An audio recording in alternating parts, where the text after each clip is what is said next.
Everybody, Shaving Nobody Else's Auto, 7 o'clock Sunday evening, time for Sunday Night Live Chat.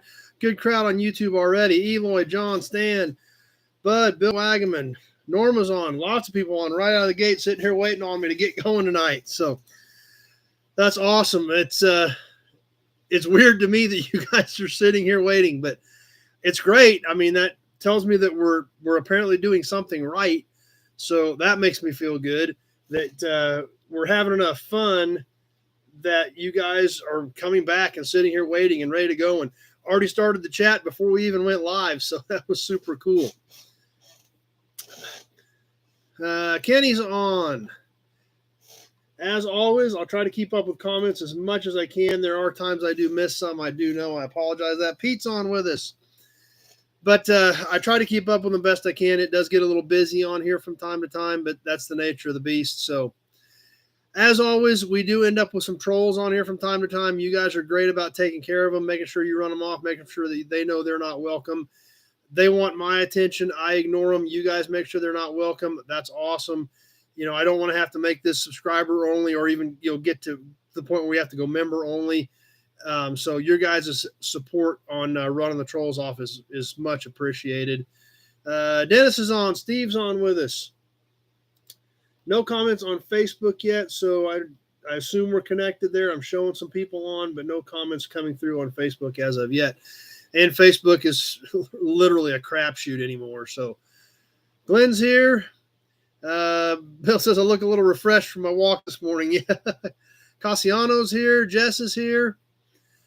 So, yeah, watch for the trolls. I appreciate it. Nick's on with us on Facebook, so Facebook is working. That's good to know.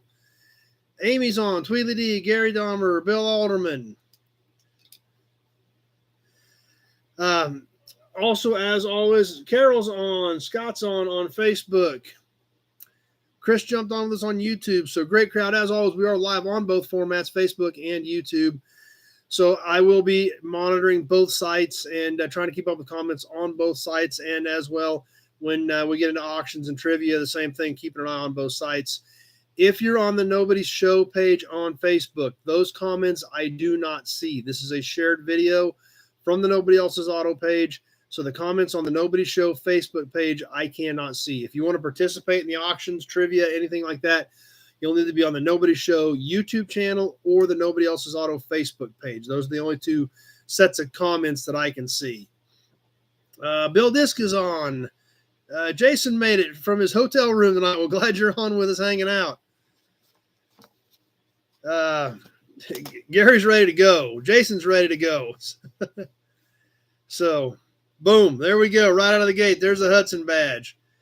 Let's see. Facebook. Scott says 105 in San Antonio. My computer actually here says 105 here too. So, Dwight, Zach, got a good crowd jumping on Facebook as well. So there's the Hudson badge ready to go tonight.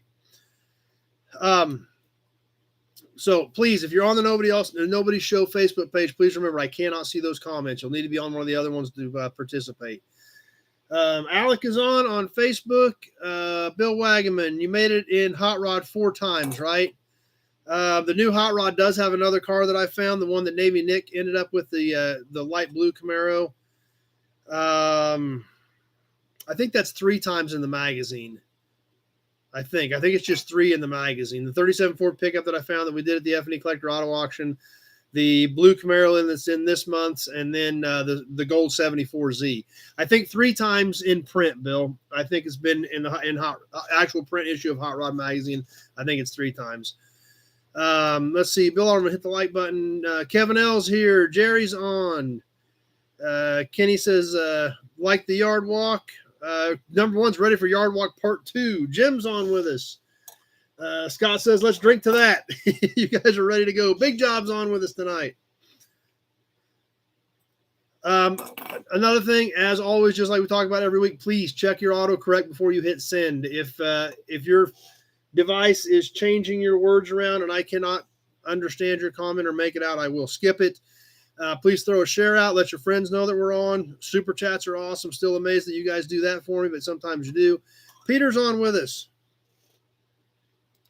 But anyway, while we're talking about the formats, Facebook, obviously we know has been a problem as of late. Feed issues, things like that. Last week, not even sure how this happened. I literally, on Facebook, not on YouTube, on Facebook, I got slapped for copyright on the chat. So I don't think we played any music or anything on here, but I literally got a Facebook memo that said 50 seconds of your video has been deleted due to copyright infringement on the Sunday night chat. That's how bad Facebook is getting about trying to squash stuff. But literally they said they deleted 50 seconds of my audio on last Sunday night's chat for copyright. Don't ask me how in the world they came up with that, but they did. So just a reminder to the guys that are on Facebook, it's not been very user-friendly at all. Gary, how about that 55 Cadillac? Complete car, almost no rust, in primer, complete car, Newell stock grille, re-chrome bumpers. It's a great car. It's one that I've always wanted to do something with, just never have. So I would probably consider selling it, but it is a great car. It is complete, and it is a great car. Let's see. Bill said, I thought they had the 40 Ford Coupe. No, they never ran the 39 Deluxe in print. I don't think. Not that I remember. I don't remember ever seeing the 39 Deluxe Coupe in print. It was all over. It went nuts. It was on because it was on MSN, the MSN homepage and things like that. But I don't think they ever did the 39 Deluxe Coupe in print. Let's see. Number one, next week, do the $1,000 or under row of cars. Let's move some inventory. Bill Alderman, the only music you heard was auction winners singing. Anthony's here. Let's see. Steve, 52 Chevy Styleline Deluxe, stainless gravel shields. You have to give me a call on that tomorrow. I'll get it on my notepad and see what I've got left on those, because I don't remember off the top of my head, Stephen. Hodes and badge. So anyway, make sure I'm caught up here. Lots of people on and chatting amongst each other, which is great because we're literally all kind of becoming friends here. I just don't want to miss anybody's comments. Laura, 55 Buick cars or parts. I've got a couple of 55 Buicks. Just depends on which one you've got and what you need. But I do have some 55s. Bill Disk, did you need my plate for the address? I think I had yours. I think it was on your sheet, Bill. I'll have to double check that. Let me see here real quick.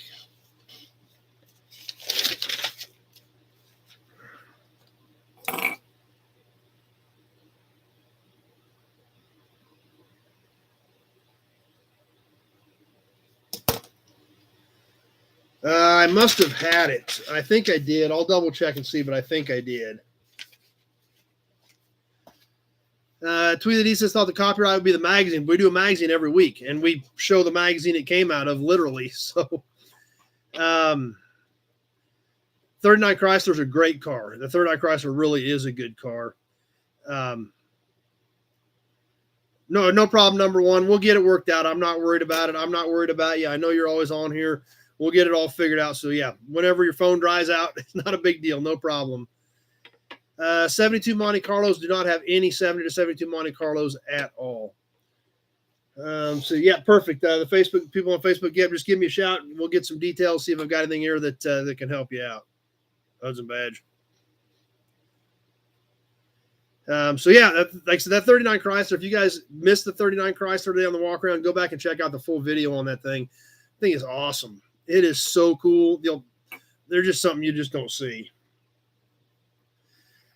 But anyway, what else is going on this week? I don't know if Rico's on with us or not, but it was Rico's birthday last week because I just happened to call him about a few things and about some other stuff, and it happened to be his birthday. So it was Rico's birthday last week. Alex said, guess time to switch to YouTube. Yeah, it might be. Like I said, I don't know. The Facebook feed's been weird, and I don't understand what we did that was a copyright infringement, but Facebook didn't like it. So the Facebook police got us. Jeff from Canada is on.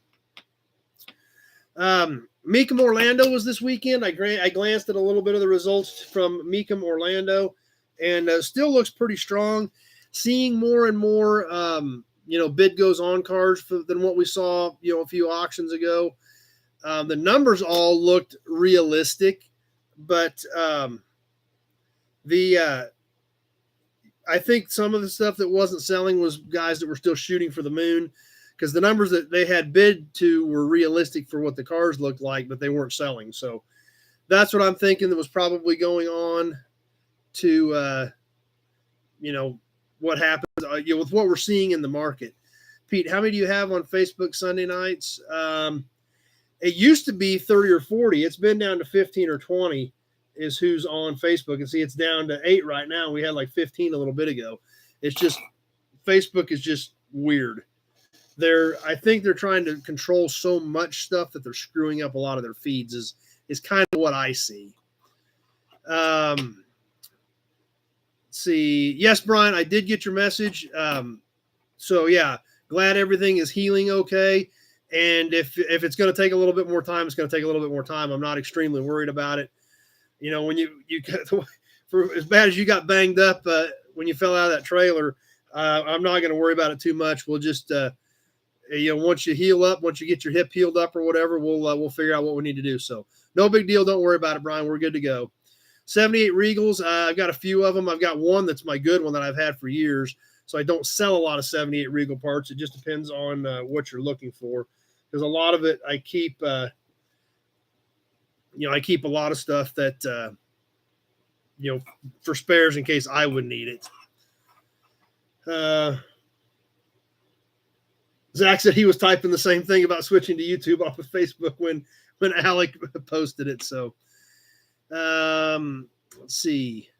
Number one, let's make a Sunday sale walk. Let's vote on a vehicle for Sunday night. Chad decides on a super cheap price. We invite people to channels to bid on it on a yard walk. Kenny agrees Facebook is wonky. Yep, no problem, Brian. We'll figure it out. I'm not worried about it. Anthony, late 80s, early 90s vets went cheap. And those cars are so plentiful, they're not real strong, that's for sure.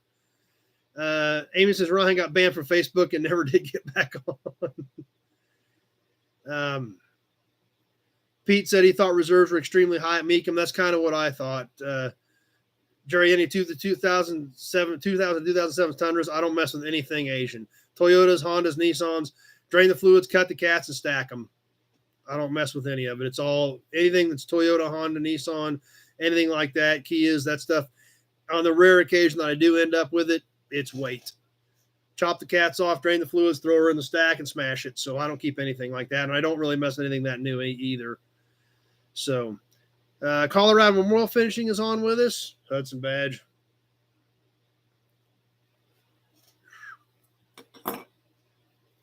Anthony's banned from Facebook too. So what else has been going on? Kind of crazy. It's already coming back around, but October is going to be here before you know it. My partner Chris Frocher and I are going to get together this week and get started on the F&E Collector Auto Auction for this year.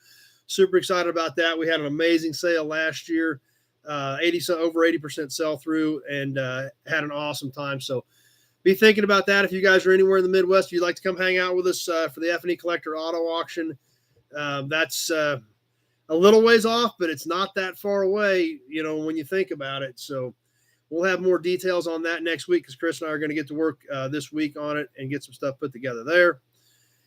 Old School made it. Still working on membership, the membership portal. I got to get some badges built, so that is still coming. I know we've been talking about that for several weeks, but I just got to get some badges built to identify the segments and let everybody know what's going on. And we'll have that ready to go. And anyway, and something else I kind of got to thinking about, I don't know if you guys remember last week when we looked at the picture of the Fireball Roberts 62 Pontiac at the Daytona 500, the 1962 Pontiac sales promotion post print that I had up there. I kind of got to thinking, as I hang stuff up back here and we changed up a little bit. Actually, Jeff, mine is a turbo. The 78 Regal that I've had since high school, which is actually stuffed right back here in the corner of this building, is a turbo Regal. So, yeah, no problem, Jerry. Mine is the one I've got that I've had forever is a turbo. Number one's got to go cook a turkey. I think he said he's cooking a turkey. He's not going to play trivia this week, so send it to John from Shop 209. Well, we'll get it worked out, number one. No big deal. The Pinto did not sell on eBay, so I got a bid on it, then they retracted it, and I had a bunch of emails on it. Typical eBay stuff on cars, a bunch of crap and nobody coming and nobody actually following through on anything. So we'll see what happens from here on out. But no, I've still got it if anybody's interested. Sam is back. And no Easy Riders up yet. Nope. Tweeted he says he's got a little lagging on his end. So hopefully the feed is okay on YouTube for most of you. Old School doesn't like eBay either. Yeah, but Colorado Memorial, it is a 3.8 liter, 3.8 turbo is what my Regal is. The first mass-produced turbo cars in the late 70s. In 78, the only you get was either a Porsche or a Buick with a turbo.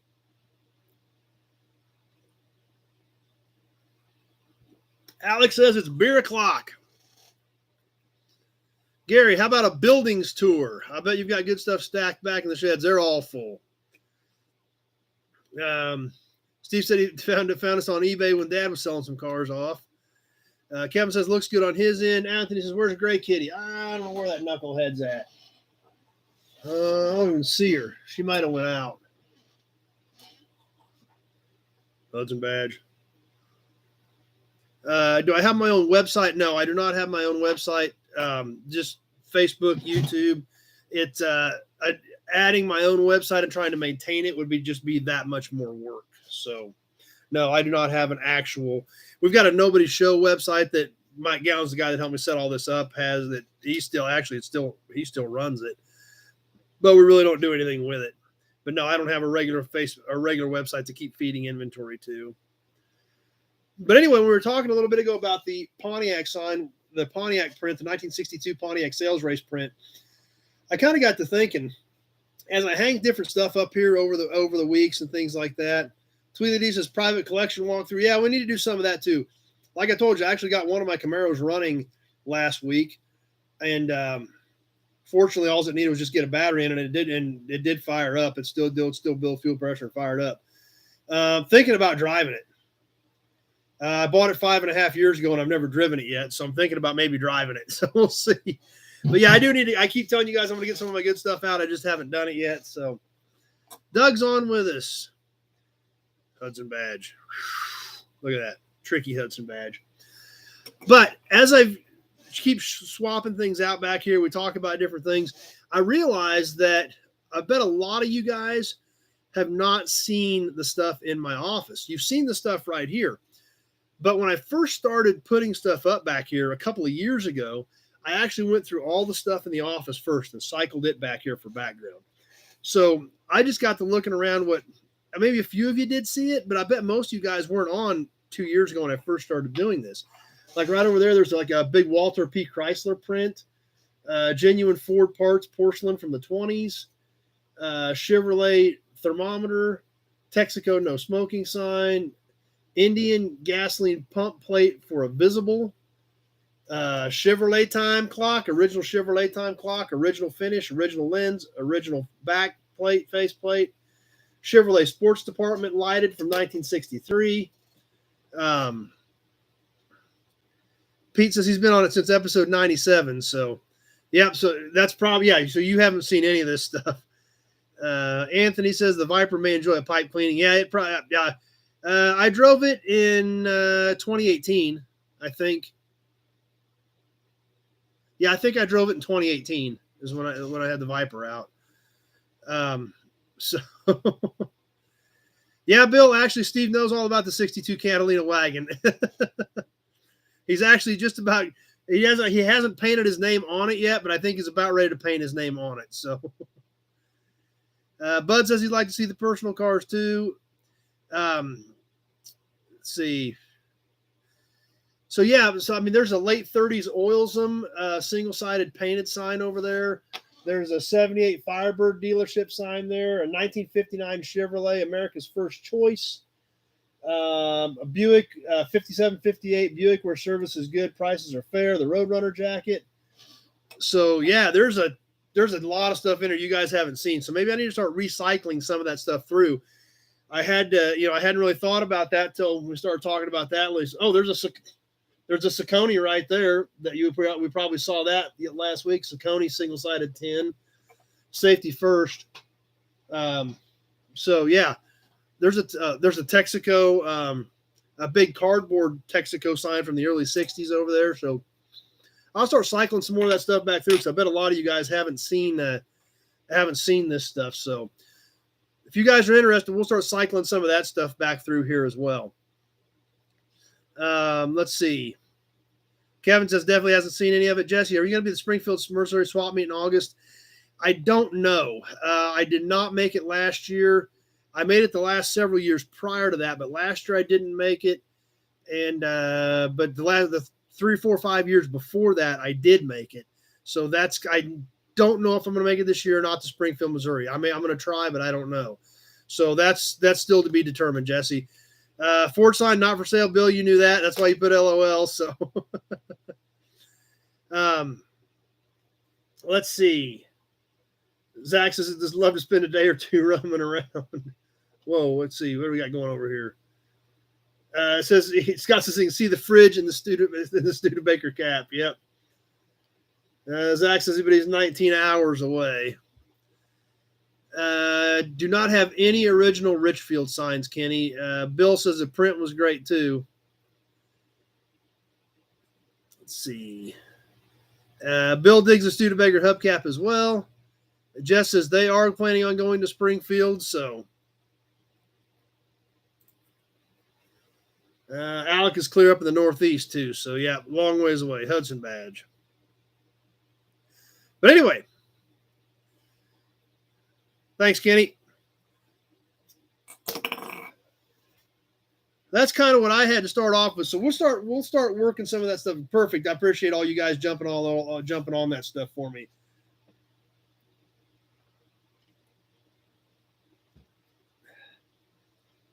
Do you have any Oldsmobile motors? There again, Oldsmobile used a lot of different engines. That's a pretty broad topic, DeMario. So that's why just like on everything we talk about, I always tell you, that's a perfect example of why you've got to call me. Oldsmobile motors, you need a flathead 6, flathead 8, 455, 303, 425. There's just a whole big variation of them. So just give me a shout tomorrow, and we can get some more details. Carol's with us from Massachusetts. So Zach's in North Carolina. So yeah, that's one thing about it. We definitely get them from all aspects of the country, all corners of the country. So great. I appreciate everybody's help, man. You guys were all over that one. So thanks for the help with the troll. Anyway, how about some badges? Let's check out a few badges tonight. Tweet Lady have a picture of Ford versus Ferrari. I have seen that. I did like it. Definitely liked it. But I liked about every 454 and 455 you have. I don't have any big block Chevy stuff. I've got a lot of 455s, but I don't know which ones you need. Pontiac, Buick, Oldsmobile. So big block 402s checking in from Arkansas.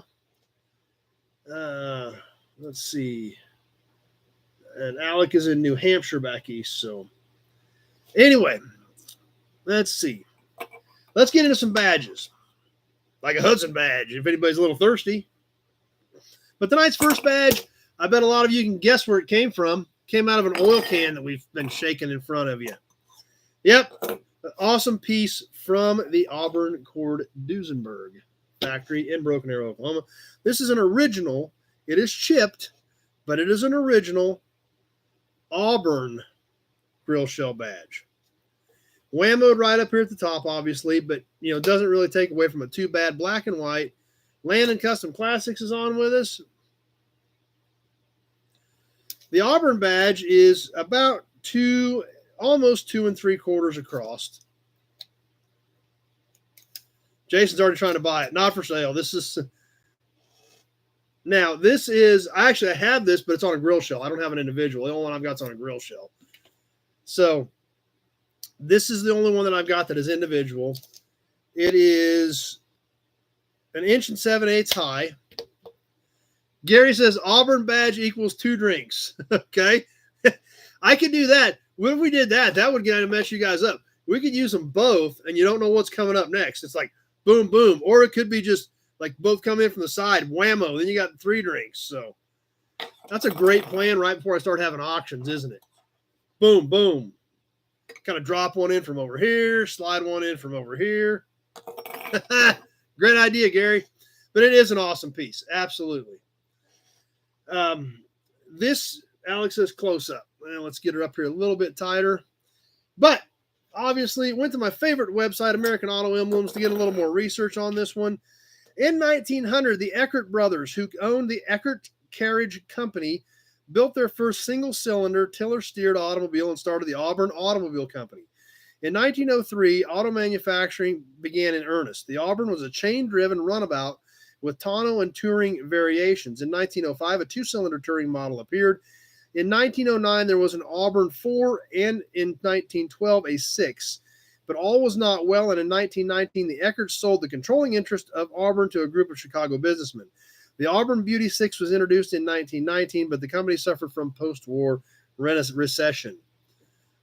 Bill says he moved the cooler next to the chair, so he's ready to go.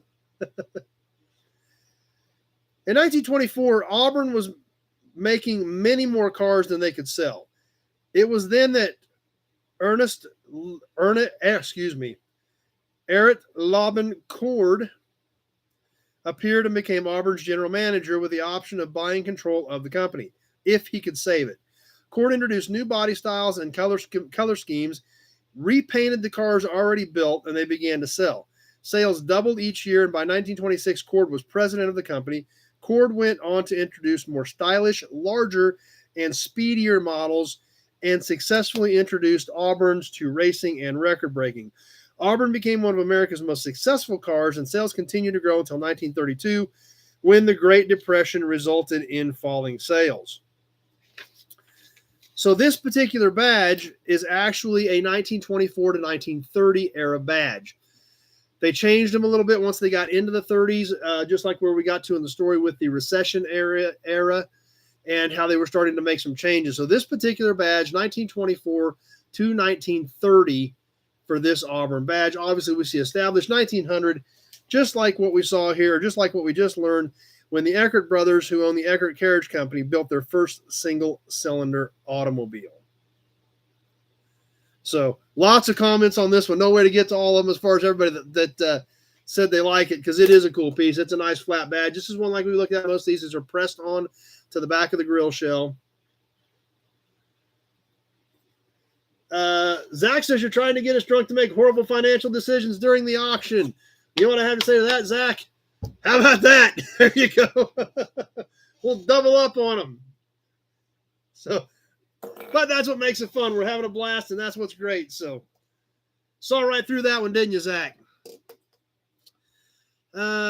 Josh, I'm at work on lunch. Jumped on any old F-body badges tonight? I don't think I've got any F-body badges in the boxes tonight, and nothing to discuss or look at. So, that's right, Zach. I got a whole bunch of laughy emojis on that one. So, but that's where we're starting off the badges tonight. The Auburn established 1900 badge. This one, 1924 to 1930. And like I said, amazing history there, and even still going today with the Auburn Cord Duesenberg Company in Broken Arrow, Oklahoma, with my good friend Doug Prey. And obviously that's where I got this from, right out of his office. He says he'll sell it. I'm going to buy it. So this is the only one that he had like this that was chipped. So I was like, I got it. Build this, never drink an auction. LOL. So great piece. I'm glad you guys like it. And this isn't the rare stuff out of that can yet. So more cool stuff to come. Stan says CUDA badges and emblems are cool. We'll see if we got any of those in the box tonight. Pete says, love the established 1900. Wish more did that. Yeah, that's true. It's of course, you got to remember, they came out with this design for this badge in 1924. It was only 24 years old. This is like doing some stuff from like 1998, and putting it out there. So anyway, one more double shot, and then we'll put the Hudson badge down for a second. We'll put the Auburn badge up over here off to the side. As we get into the next badge for the evening, obviously we're going to move up a little bit, but not quite as far as we usually do. We're only going to move up a few decades, up into the 50s.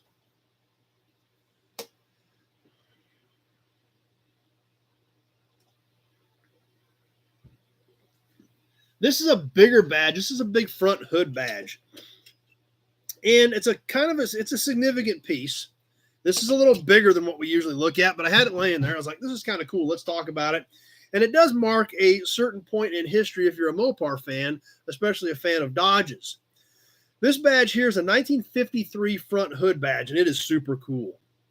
It is a statement piece. This mounted right on the front of the car, right on the front edge of the hood, and it definitely stood out. Here she is. It's two pieces, so I'm trying to hold it together. The Dodge 8, the Dodge V8. This is a much bigger piece. This was on the front of the hood. And like I said, it's a little bigger than what we usually look at, but it's still a super cool piece. So this thing is actually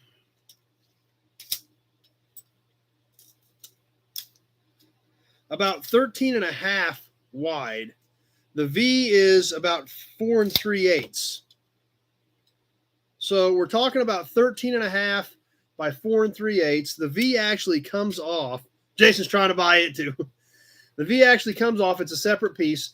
It's just hung on by these nuts on the back. I've kind of got it hung on the edge, but it is a separate piece. So you could, so it would mount solid. But the significance of this thing, Alex digs it. Jason's trying to buy it. Jess says it's awesome. Kevin digs it. Pete says it's a piece of art. It kind of is a piece of art, really. Jason's still going at it. John says that is sexy. He needs it in his life. The significance of this piece, like I said, the story behind the emblems is what the important part of it is. It is pop metal, Bill. That's true. Zach says it's a great piece. Up until 1953, if you were a Dodge fan, what did you have to power your Dodge? Not much. You had a flathead 6. You got a flathead 6. If you in 1953 bought a Dodge that had this on it, you got a red ram, baby. Yep, this meant you had a red ram under the hood of your 53 Dodge. So the significance of this was literally somewhat of a wake-up call in the Dodge world to try to make something happen. Try to make it, something more than just a flathead 6, grandma grocery getter type basic transportation. You got a Hemi now. If you had this, you had a red ram. I mean, they were the dinky Hemis, don't get me wrong. Dodge didn't exactly get the 331s like Chrysler had, but there was hope. There were signs of promise. You got to remember, in 1953, Chevrolet didn't have a V8 yet. Pontiac didn't have a V8 yet. Oldsmobile and Cadillac had it. Buick just got it in 53. No, Brian, I actually did repaint these. I did touch this up with model paint. So the red is new. The chrome is original. The chrome is, the V is a little bit weak on the chrome, but the ring is pretty nice. But you have any 37 Oldsmobile parts? I've got one 6-cylinder car here. There's not much left of. I've got an 8-cylinder car bought that I need to go pick up, and I have no idea what's there because I've never seen it. So I do know I've got most of the front end for an 8-cylinder car. Well, I don't know about fenders, but I've got the side panels, the grill, headlights. I've got all that for an 8-cylinder, but I have no idea what the car looks like because I have not seen it. I haven't even seen a picture of it yet. I bought it on a bulk deal and said the 37 Olds goes with it at this price, so I bought the 37 Oldsmobile too. But the front end parts were inside one of the other cars I bought. So it depends on what you've got for a 37 Olds buck. I may have something for it. Just give me a shout and we'll see if we got anything to help you out. So, but anyway, that's the significance of this piece. We turn around, flip it around the back. It is cast pop metal. And I got all kinds of bids coming in on this thing already. Jason's at 35, but Alex already at 75. So nobody's messing around on this deal. It's got the original blocks here on the corners that kind of clamped it to the back edge of the hood because this was actually open in the hood. There was a slot in the hood where this went. So this actually did have a little opening in the hood of the car. So, I mean, it would let a little bit of air in. So kind of a cool piece, but that is the significance of the Dodge V8. When they first came out with the red ram, you didn't have to get the little flathead 6 anymore. You had signs of life in the Dodge world if you had this badge on the front of your car. So anyway, there's the badges for the night. the Auburn, and the Dodge V8. Two different eras, both, there again, super cool pieces, both significant pieces of automotive history. And if you're a Mopar man, you can kind of trace some of your performance-rich roots back to this particular badge. So, anyway, that's what we've got for badges and emblems and ornaments. Who's ready for some auctions? Hudson badge. What do we want to sell tonight? I think Zach is still trying to buy this at 160. Is that true, Zach? Is that where you're at on this? Because I think I've got a duplicate. So, what do we got? We'll go ahead and get started on some auction stuff. Let's. Anybody want to sell it? We'll just sell it. If Zach's, are you ready to bid on it, Zach, or not? You just tell me, and we may just sell this thing while it's sitting right here. But anyway, Jess just says sell everything. Jess, if I was going to sell everything in the stack, we'd be here all night. So, apparently we're going to sell it because Alec just came in at 175. So, let's roll with it. Alex at 175. We just will put it on a timer because we've already talked about it. We already know what it is. We already know the significance of it. Auburn badge or nothing from here on out. The Dodge, the 53 Dodge V8 front hood badge, I've got Alec at 175. Alan NC just jumped on. We're going to go ahead and put this on the timer right away because usually we talk about the piece first. We've already talked about it. We already know what it is. We're already moving. So I've got Alec at 175 on the Dodge front V8 hood badge.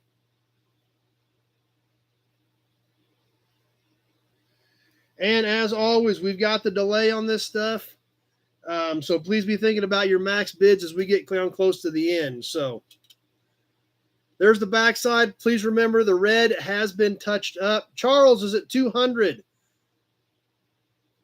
But the red here, I did repaint the red because there was basically no red left. There wasn't anything left as far as the red on it. So I went ahead and did it. But I've got Charles at 200. We're coming up on the minute point. John came in at 180, but I got Charles at 200 on the big Dodge V8 badge. Like I said, if you're a Mopar guy, there's a little bit of significance to it. Like I said, this V moves.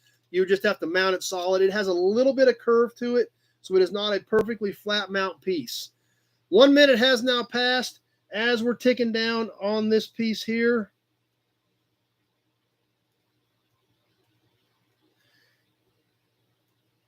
And I've got Charles at 200. Alec is in at 205. Alec at 205. We're about to that minute 30 point. Please remember, guys, when I tell you that a minute 30 is up, depending on the delay on your particular device, it's going to be just about done. 1:30 has now passed. We've got 30 seconds left. Alec at 205. Charles is at 210. I got Charles at 210. We've got 15 seconds left. Jason says everybody spends your money now, so he's got a shot a little later. Charles at 210, 10 seconds left. We're just about ready to wrap this one up. We're down to 5. I've got Charles at 210. Couple seconds, and that will do it. I've got Charles at 210. Bill says put that on your neon. So Big Guys 45s is on with us. So we'll get Charles written down here so that I don't forget. Alex said he was too late. Yeah, that's when it gets down there to that last 15 or 20 seconds. Boy, it's tight. So we'll set this off the side for Charles.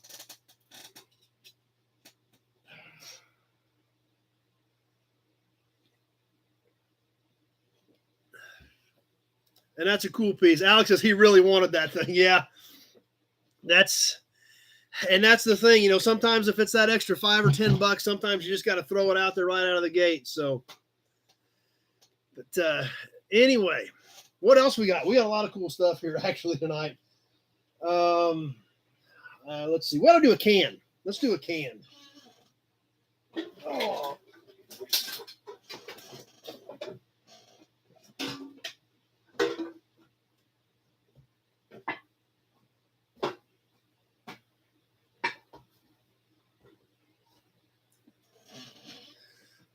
Something else to be thinking about. I don't know if Sebastian is on here tonight or not. He hasn't commented. He hasn't been on in a few weeks. There are a handful of things that he did not pay for. So, Sebastian, if you're on, you need to get with me and get squared up on that this week. Or all of you guys is all that stuff's going back in the auction boxes for next week. So, there's kind of a different can. I don't really know much about it. It is an all-metal can. And it's something kind of different. I don't know much about it, but it is metal, so it's got to be earlier. I'm guessing probably 70s. Big Job says, good thing Buzz wasn't here. They might have brought $1,000. I don't know. You never know. Buzz might be on. If you guys remember last week, Buzz just kind of sat there until the auction started off. And once the auctions got rolling, boys, it was like, boom, he came in from left field. Nobody even knew it. But this can here, Scat Oil, Conoco Scat Oil for air-cooled 2-cycle engines. I don't know anything about this really, but it's cool. It's got a great graphic on the side with the rod and the piston going up and down. Scat Oil, a superior lubricant for air-cooled, high-speed 2-cycle engines of the type used in snowmobiles, motorcycles, go-karts, chainsaws, lawn equipment. So any T-Bucket or Myers-Manx repairs, don't know much about, don't have anything like that. So let's see. That's right. Zach says he buzz bombed a bunch of people last week. Yes, he did. Buzz was like sliding in from every different direction last week. This is a new sealed can, top and bottom. I will drain this from the bottom depending on whether or not the winner wants to pay extra for shipping due to weight on the can. So Scat Oil Conoco with the super cool piston graphic on the side. So anybody want to start us off on the Scat Oil Conoco piece on tonight for the first can? I got Zach at 10. I guess Zach already had started us off. I just had to look over at the other screen. So I got Zach at 10 on the Conoco Scat Oil with the rod and the piston going up and down on the side of it. It has a blending table, so this actually is a 2-stroke oil. Big Job says he uses that in his snowmobile, so it's got the scale on the back. I've got everybody at 15. Charles, Will, Bill, Jess, Alec, everybody at 15. So I got Zach at 20. So I've got Zach at 20 now. Randy at 25. We'll go ahead and kick this thing off on the timer. We're boogieing right now. Zach, I've got Randy at 25, is who I had first at 25. Charles is in at 30. Ticking away on the Scat Oil. The graphic's cool. I just dig that. I actually didn't see that till after I'd already held it up, and I was already kind of committed at that point, so a little late. Brian, aren't the cans worth more to a collector full? It depends. I don't like them full because once in a great while they'll start leaking. So I don't like them full. Alec at 32. But yeah, some people do prefer them full. I don't like them full because I've walked into a room before and seen my shelf dripping with oil because something just kind of started leaking around a seam or something. So, but that's why I can leave them full. But the shipping, I kind of factor the shipping into the auction, and these things are a lot heavier when they got oil in them. Alec at 32. 1 minute has now passed. I've got Alec as my high bidder at 32 on this can. We are on the backside of 1 minute. Like I said, please remember your delay based on your particular device. Typically 10 to 15 seconds is what you guys are reporting back to me. Charles at 35. So when I get to that minute 30 point and I tell you a minute 30 has passed, by the time you see that, it's probably just about done, which is right where we're coming up on this Scat Oil can. 1 minute 30 has now passed. And we're on the back side of this deal. So please remember, be thinking about that max bid so you can slide it in there here towards the end. 20 seconds left. John says everything he owns leaks oil. So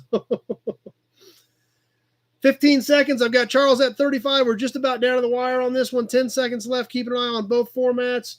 About ready to wrap this one up. Alan NC at 40. 5 seconds left. And they're just about ready to wrap this one up. And Alan NC at 40 is our winner on the Scat Oil can.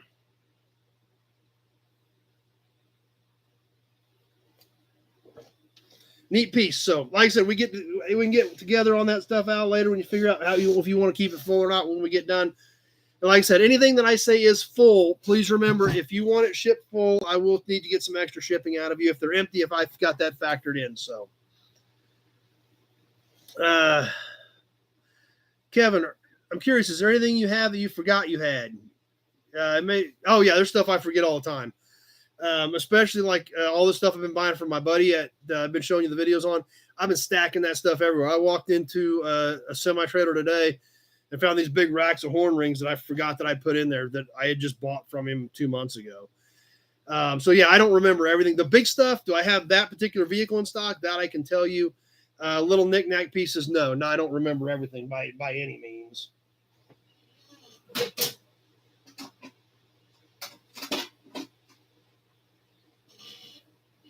Let's see. We haven't done a Chevy badge. Let's do a Chevy badge. That's Alex is ready for some badges and emblems. Bill Alderman, I need to trade in for a new body. Every time I cough or sneeze, he leaks and backfires. Norm's on with us. Here's an early Chevy badge, late 30s trunk. It's got some pitting in it. It's not broken or chipped. Slight curvature to this one, but not much. It is has 2 screws on the back that mounts this thing. Actually, no, the Caprice is on my list, Brian. I haven't forgot about the 66 Caprice. No, it's right here.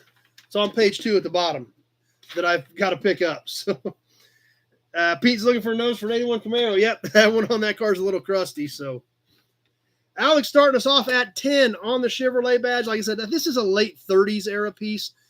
Not exactly sure what. I'm thinking 37, 38, 39, something like that. Has the Chevrolet across the top, the big diagonal, and the bow tie down here. I've got Alec at 10 on the Chevrolet trunk badge. Let's go ahead and get this thing on the timer so we can keep moving because there's a pile tonight. So we're going to try to squeeze some of this in because you guys are having fun. Daniel's on. I'm from Kingman, Arizona. We are live. I've got Alec at 10 on the Chevrolet badge. The timer is now going. I'm going to get this in my notes so that I can keep my stuff straight.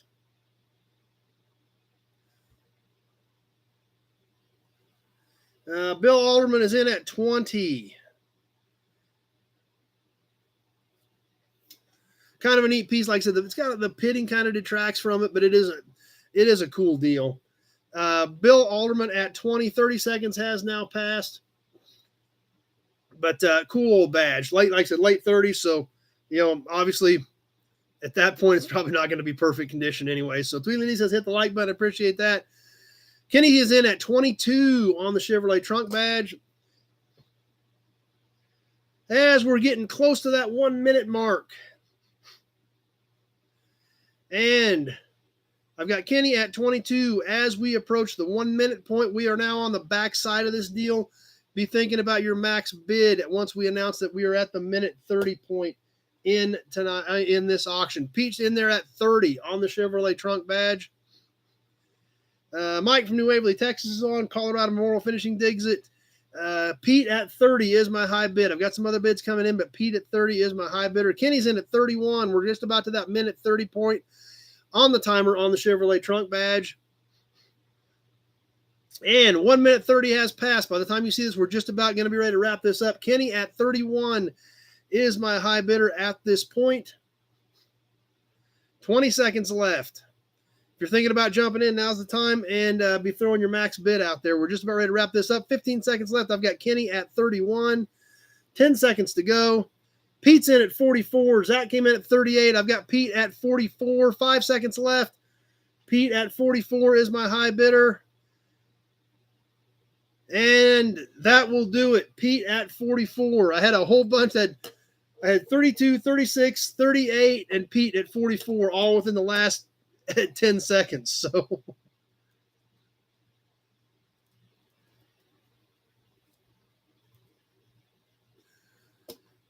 but what that does tell me is all 4 of those bids came in the last 10 seconds. So you guys are getting this down pat. And they were all within a few bucks of each other. That 36, 38, and 44, all within the last few seconds. So great job, guys. You guys are getting good at this. That's what makes it fun.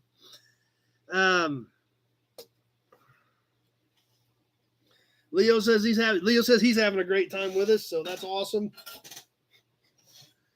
Let's see. I got some cool stuff here. I don't know where to start. How I want to break into some of this better stuff. Anybody want some better stuff? I got a couple of really cool pieces here. I don't know how we should do this, but this fly needs to get off my cup.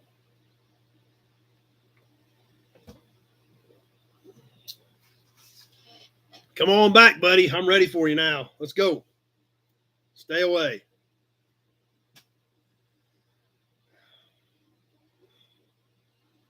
This guy's really turning into a problem here.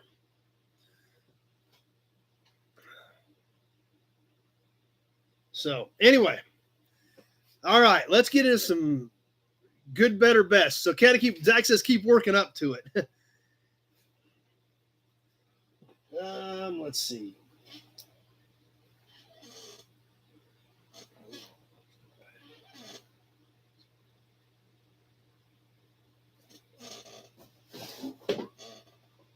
Let's do a little handy oiler. That's right, combat swatter. That's right, Bill.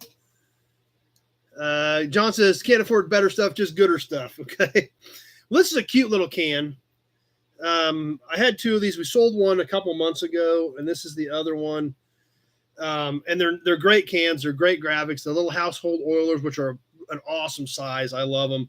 On the Wanda household oilers. This is just a tick under 4 inches tall. Okay, this guy's going to die. I'm getting a little off course here, guys, but this thing needs to die. Come on, get away from my cup. Toast. Direct hit. All right. Problem solved. Back to the auctions. Back to the Wanda can. Zach says all this saw was wire handle. Anyway, back to the Wanda can.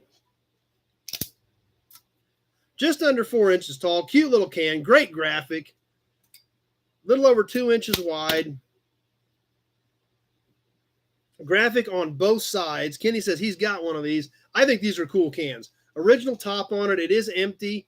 Still has the original cap, the original red cap, and then the little top cap on it as well. On the double-sided Wanda household oil.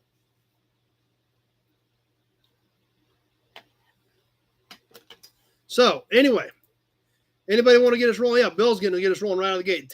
Bill Alderman's going to start us off at 10 on the Wanda household oiler. I think these are cute little cans. I like the household oilers because they're a nice size. They're a great display piece, and they look good, especially when they got cool graphics on both sides. Alec at 12 on this one. And let's go ahead and get this thing on the timer. Alec at 12 is my high bidder, and we're live right now. Alec at 12 on the Wanda household oil, little household oiler can, 4 fluid ounces. Cato Oil and Grease Company, Oklahoma City, Oklahoma.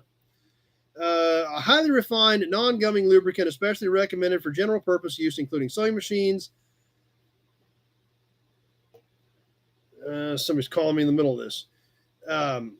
Fishing reels and other precision equipment. Let's see. Charles at 15 is who I had first. I got Tweedledee right ahead of Charles at 15. 30 seconds has passed. One thing about it, this can has got to be old. You know, I know this can is old. Nowhere on this can does it say, don't drink it. So Charles at 15 is the high bidder. Him and Tweedledee came in right at the same time, but he was ahead of Tweedledee according to my system. So we're coming up on the 1 minute mark on the handy oiler. Alec at 17 as we approach the 1 minute mark on the little Wanda handy oiler. 1 minute has passed. We are on the back side of this one. Zach at 20. Like I said, cute little can with a little happy little drop of oil on it. So a neat piece. Zach at 20 is our high bidder. Please remember, I will announce the minute 30 because that's what we're coming up on. Tweedledee's at 22, but I've already got Zach at 20 on Facebook. As we approach the minute 30 point in this auction, And we are at a minute 30. So please remember, by the time you see this, we will just about be done. Zach at 20 is my high bidder. Ticking on down on the Wanda household oiler can. 20 seconds left. Zach at 20. That's right. Leo says no barcode either. Yeah, no barcode and don't drink it. So it's got a few years on it. 15 seconds to go. Zach at 20. 10 seconds. We're just about ready to wrap this one up. Zach at 20 is my high bidder down to the last few seconds. Alec at 23, and that will do it. Alex slid that one in. I got to give you guys credit. You guys were getting good, really good. And Tweedly D came in at 23 too, right at the end. So you guys are getting this little the time thing figured out.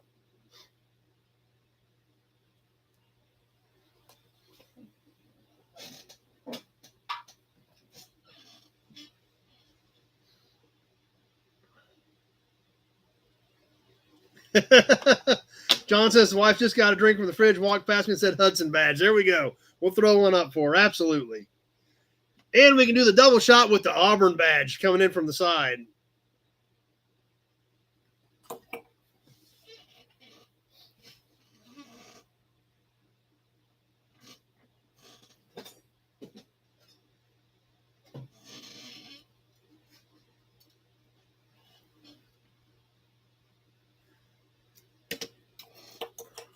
There's one more for good measure. How about a couple of Chevrolet badges? Two-piece package deal. These are a little bit bigger as well. This is a front hood badge. It's marked 58. This came in with all the emblems I bought from my buddy. It's got 58 written on it. I didn't take it off the car. I assume that's correct. The plastic is not broken out, but it is faded. Good. So it does look the part of being original. Chrome is pretty decent on it. Couple of pits in it, but overall, not bad. It is not perfectly flat. It has a little bit of a curvature to it. And stud mount on the back. That's badge number one. The badge number two is also, I believe, a hood emblem for a 57 Chevy. This is just the script. I think this was 57 hood. I'm not 100% sure. They also use one similar to this on the quarter panel, so it could be something like that. But there again, not sure exactly, but I'm pretty sure it's 57. Sizes. Jason's in at 25, starting us off right out of the gate. On the 58 hood, it is about 14 inches. John says looks like 57 to him. And about a little over 2 tall. Frank loves the double badge packs. I've got Jason at 25 as my high bidder. The 57 script is about 13 1/4.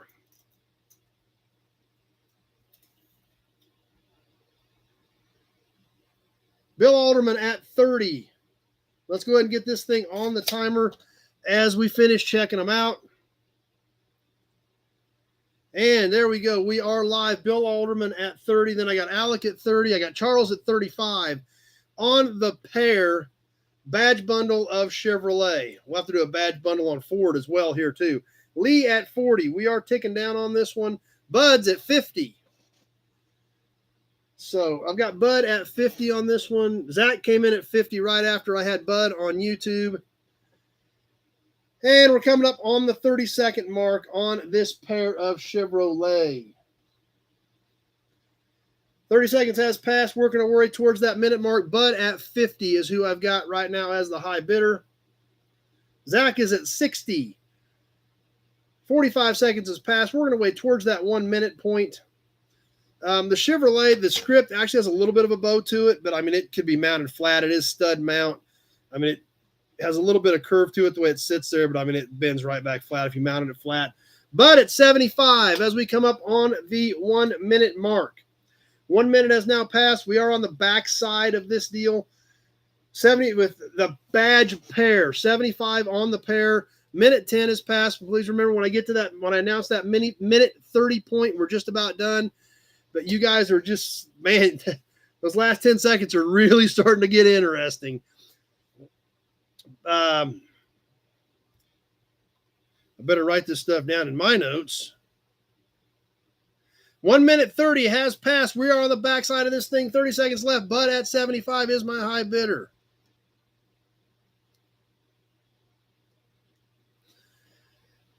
Fifteen seconds to go. This thing's coming down to the wire. Bud at 75. We're about into that 10-second window. We'll see what else happens. Bud at 75 is my high bidder. We're in that last 10 seconds. I better keep an eye on things close the way you guys have been here tonight. So couple seconds left. Bud at 75. Zach at 80, and that does it. Holy cow, that was like at 158.5. Alec came in with that 80. That was, Alec, you had about that much time left. It was literally like between 158 and 159 when that 80 popped. I mean, another second and a half, and it would have been over. So, holy cow, that was tight.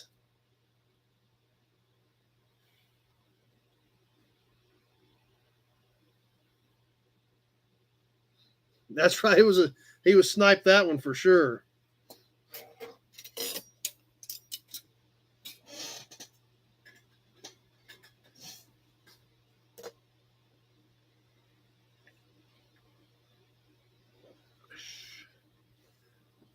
So awesome. Appreciate everybody having a good time and playing, being good sports about this, because I know some people do come in and snipe it, and it works out well. But I know I'm sure some people are upset they don't win, but that's why sometimes throwing that extra couple bucks in there. Joe said Zach was ahead of Alec.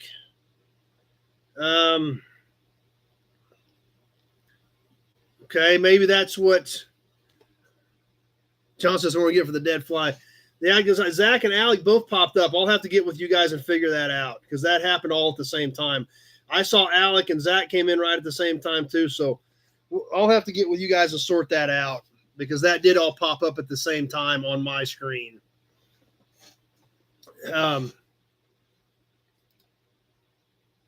I don't know what's the fair way to do that, since you both hit that, because I didn't see Zach come in when they both popped up at the exact same time on there. So whatever, I don't know what you guys think, but it did hit the same time on mine. Zach is right ahead of him. They popped up at the same time. So technically, the way the screen reads, it should be Alec, but they both popped up at the same thing. That's right, Kenny. YouTube, you guys on YouTube can't see it. These are both Facebook bids. So Zach or Alec, you guys tell me what you want to do on that one, and I'll figure something else out, because it hit at the same time. You guys are getting too good. Yeah.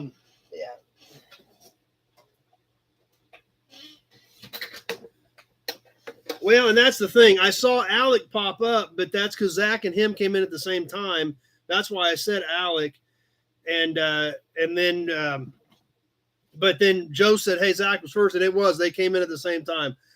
Alec says, "Let Zach have it." So that's cool. I appreciate that, Alec. We'll just switch that to him. That way, that works out perfect. And even Zach said his was at the same time. Alex says, "Let Zach have it."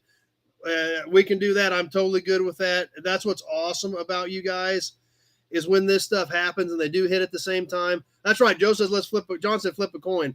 Alex said, "Let Zach have it." And that's perfectly cool with me, if that's cool with you guys. And that's what's awesome. That's what's awesome about this whole group, is everybody is cool with that. So, we can sure switch that if that's cool with you guys. That's right, Jason. Like Jason says, everybody honors a class act. There is no doubt about that. So now we're going to get into something super cool. We did one similar to this a few months ago. Like, that's right, John. It's all fun, and there's always more. That's for sure. So awesome. Great, guys. You guys got it sorted out. I appreciate that. That's awesome. Especially because, like, guys, the 10-second window isn't even good enough. You guys are coming in the last 2 seconds. So awesome, guys. I appreciate that. Let's get into something super awesome. Alex good with it. Zach's good with it. Perfect. I super appreciate that, guys. That's what makes it fun. Anthony's getting thirsty. Oh, wait a minute. If we're doing auctions, we got to hit them both. Bring them both in. All right. Awesome. Glad we got through that. And everybody was cool with it. Thank you to everybody involved and everybody's support. Super cool piece coming up next. We did one of these a couple months ago, similar to it. I had 3 of these, similar, not all the same, but I had 3 of them. Sold one. One of them I didn't have, so I'm keeping that. This one I did have, so I'm selling it. Who remembers these old testers? Yep, I got one more Sun tester to sell. This one is amp and DC volts. This is a Sun volts amp tester, model CB, Sun Electric Corporation, 6323 Avondale Avenue, Chicago, Illinois. Jason's already at 40 on this thing. We ain't even done looking at it yet. It does have the leads here. I don't know how good the leads are. This has a weird little clamp on this lead. And it has a similar type clamp on this lead, like a thumb wheel on it. This lead has an alligator type clip on it.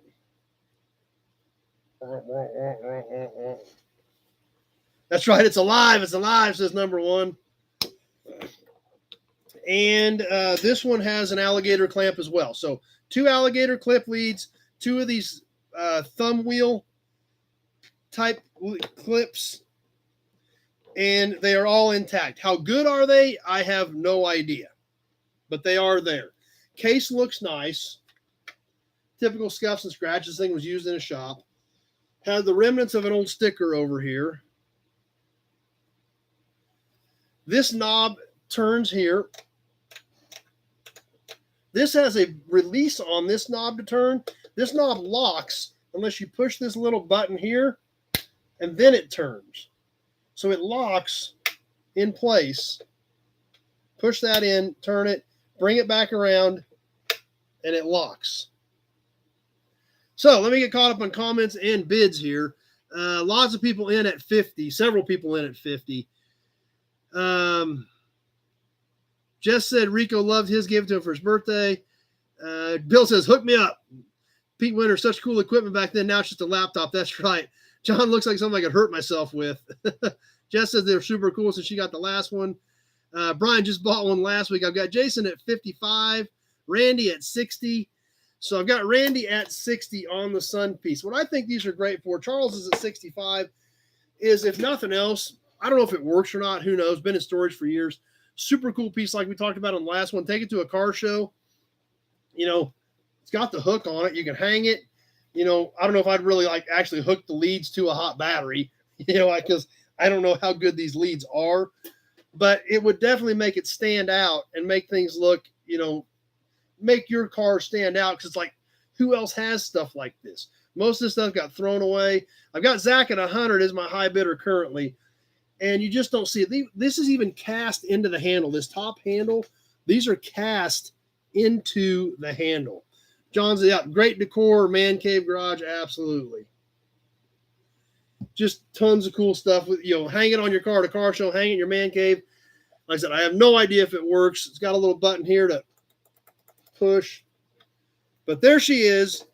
One more piece of Sun test equipment.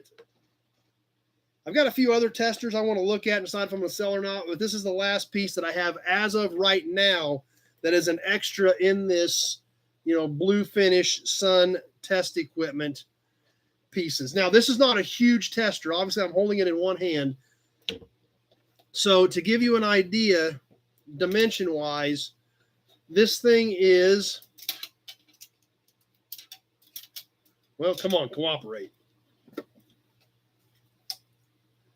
Just under a foot.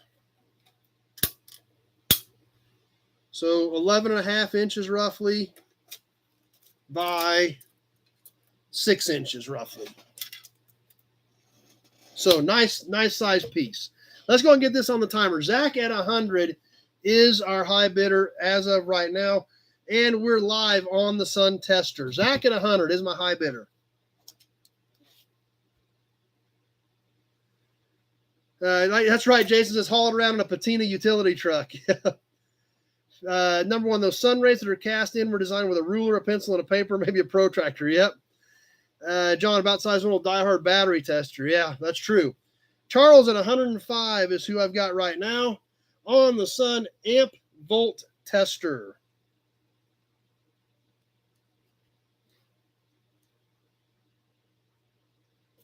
So ticking along, 30 seconds just went past.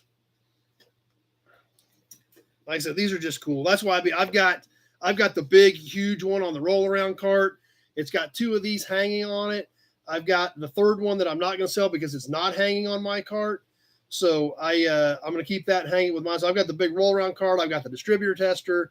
I've got all, yeah, John says love the color. This color is so iconic with this Sun test equipment. 1 minute has now passed. So Jason says you guys got to start running out of money.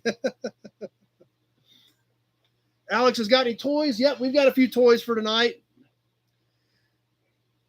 So the Sun tester, we've got Charles at 105. We're coming up on that minute 30 mark. Please remember, once I announce that minute 30 means we're just about done based on the delays on your system. And 1 minute 30 seconds has now passed. We're on the backside of this thing. Wrapping this one up, we got down to about 20 seconds. I got Charles at 105 is my high bidder on this thing. 15 seconds to go. Ticking on down. 10 seconds. Keeping an eye on both formats. Just about ready to wrap this thing up. Last few seconds left. And that will do it. Charles at 105. And Lee came in at 150 right after that. Randy at 110. Zach at 110. Holy cow.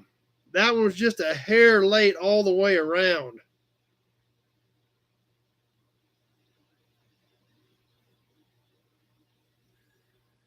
I mean, there was 3 of them, 2 of them at 110, all within. Well, when I clicked, by the time I reached up and hit stop, it was at 203. So from 2 to 203, all those came in, I think. But anyway, super cool piece. Congratulations, Charles. Obviously, I love this stuff because I got a bunch of it because it's cool. All right, let me sit this off and out of the way since it's kind of bulky. And let's do a toy. This is a great toy, great condition. Actually, really excited about this thing.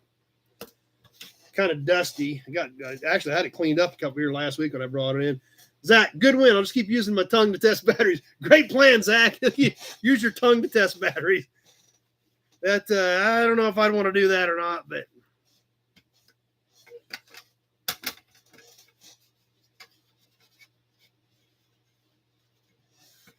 all right, let's check out another toy. This is a late 60s, early 70s era.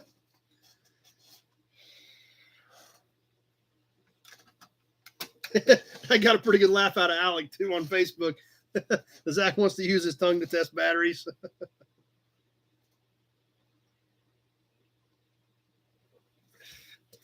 Late 60s, early 70s era Nylint hot rod. This thing's in great shape. It's got one flaw in it, and that is it's missing one hubcap. Removable top. Top is there included. Great condition. I mean, even the bed's not scratched up. You can see the engine. Literally a late 60s, Nylint metal hot rod toy. Jason started us off at 40. Windshield frame folds forward. Bottom side doesn't look like this thing was ever played with a heck of a lot, really. Engine, none of the stacks are broke off. Nice piece. There's a shot from the front. From the rear, has the nylon across the back. Inside, put the roof on it. And let's sell it. I've got Alec at 50. Jason started us at 40. I've got Alec at 50. Let's go ahead and get this thing on the timer. And here we go. We are live on the Nylint hot rod. So Jason's at 55. Kenny came in at 52, but I already had Jason at 55. Let me get my notes made so I don't get behind here and hold everybody up.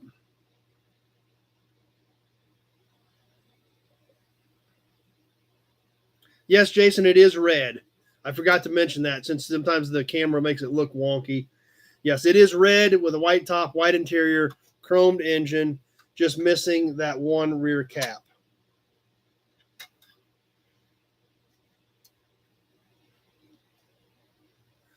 So 45 seconds has passed. We're going to way up towards that 1 minute mark. I've got Jason at 55 on this thing.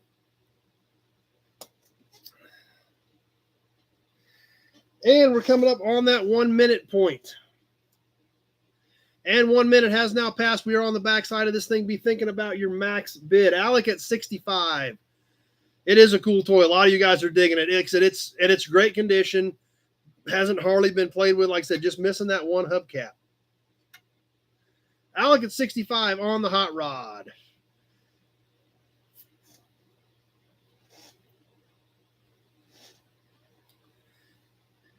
And we're coming up on the minute 30 mark.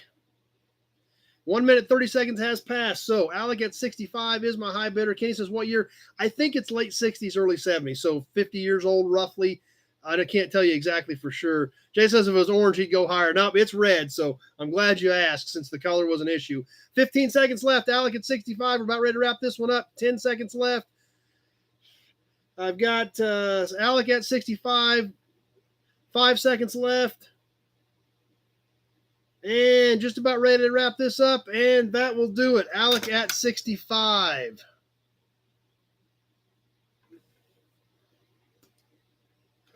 Mad Cow Mark, I don't bid because I don't know if you'd ship to Australia. I can ship to Australia, but you'd have to cover the shipping on it, Mark. That's not a problem. I can ship in the 48 states because most of the small stuff, is shipping for $5 or $10. We can do it to Australia, but you would have to pay the shipping on it. Now, if you wanted to get, a handful of things built up, and then you'd have to do some sort of because and we deal with this with the Canadian guys, it's like $30 to cash a non-U.S. check. So you could get a U.S. postal money order, or, there would be fees on a bank wire. But if you wanted to, build some stuff up and do one shipment, we can do that. That's just like what I mentioned in number one earlier. We'll just stack his stuff up and, we'll get it sorted out once we get a few things done. So, but yeah, that's the only issues. You'd have the shipping and then any fees as far as paying. Alec got it at 65, number one.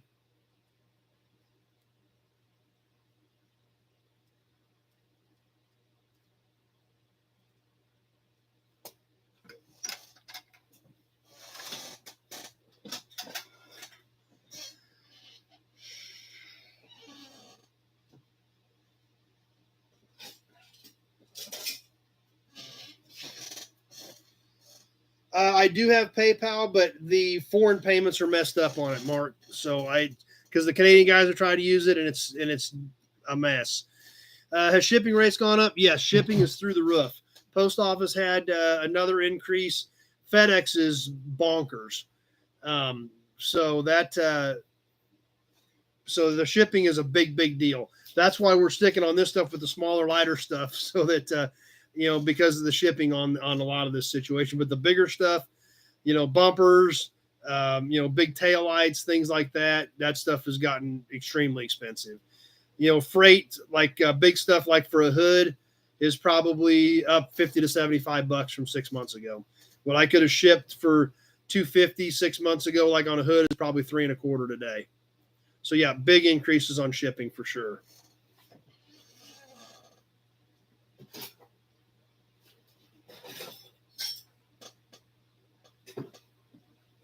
How about a Ford bundle?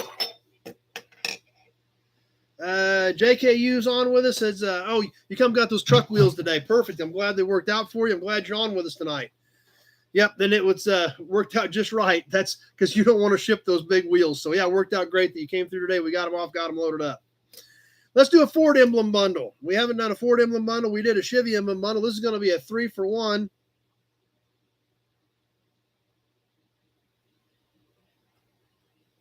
So where's our Ford guys at? starting off with a Fairlane badge. I think this is header panel for like a 57. It's not perfectly flat. It's got a little bit of a curvature to it. Stud mount. Nice piece, nice chrome, not chipped up, not broke, not bent, and not pitted up with a nice shine. So that's right, old school. Some of that stuff, shipping is pretty much as the part. So there's the Fairlane. Like I said, I think this is 57 header panel, somewhere in that era. The next piece is going to be one of those Ford horn buttons. I had 2 of these. We sold one, actually. I think it's in Sebastian's box I didn't pay for, so we may have another one of these next week. I don't know, but it'll be with a different bundle. Another one of these old Ford button badges. Some guys say they're cars, some guys say they're tractors, so not sure what it is. It is Snap-on the back. And one more in the Ford badge bundle of a 289 with rally flags. This is a mid-60s era 289 with rally flags badge. So, where's our Ford guys at to get us rolling on this bundle?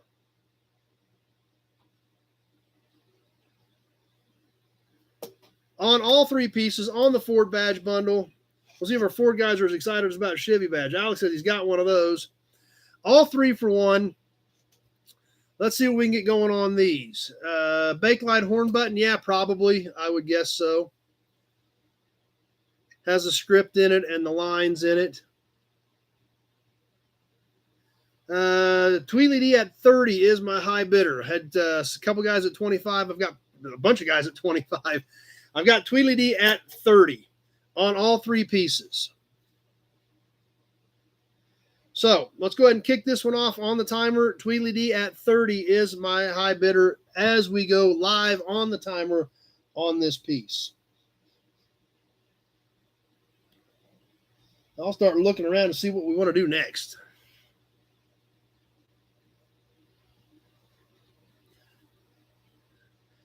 Charles at 35, Kenny at 36 on the Ford badge bundle. We're coming up on that 32nd point. 30 seconds has now passed. Eloy needs some 61 Impala badges. I don't know if I got any of those in the box tonight.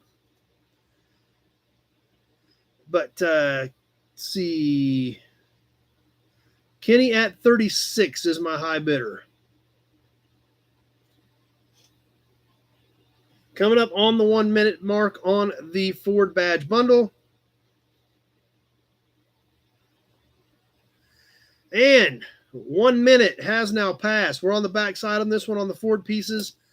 This is 30s or 40s. This is 50s. This is 60s. So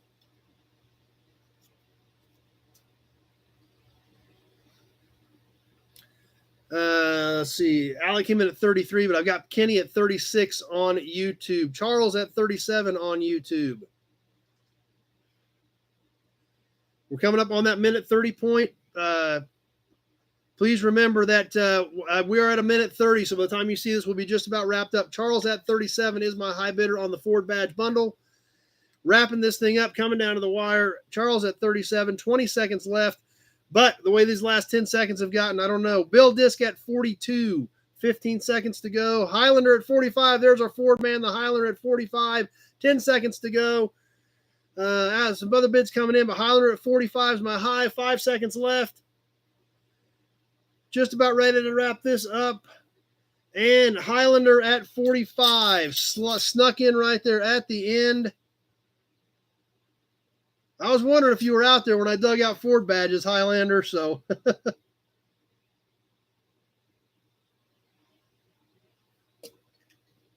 He said, boom, that's right. Kind of slid that one in there.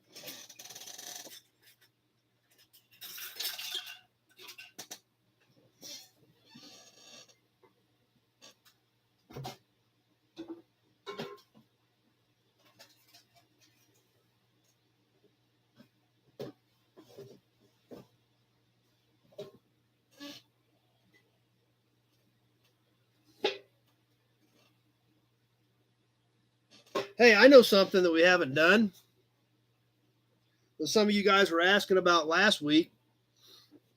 Somebody asked if we could do any hubcaps. So, anybody want to buy? You want us to sell the Studebaker hubcap since it's hanging up there? 64 LeSabre or Wildcat, Jeff. I actually picked up a 64 Wildcat last week. So, yep, I've got some stuff for those. Anybody interested in the Studebaker cap? Jason says he is. So, should we just sell it too while it's hanging there? Let's check it out.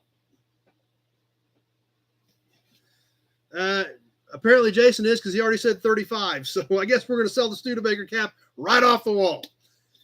It is a cool looking cap. The letters are nice on it. The paint is original. Has not been repainted. A few scuffs and scratches and dingies and things like that, but nothing serious.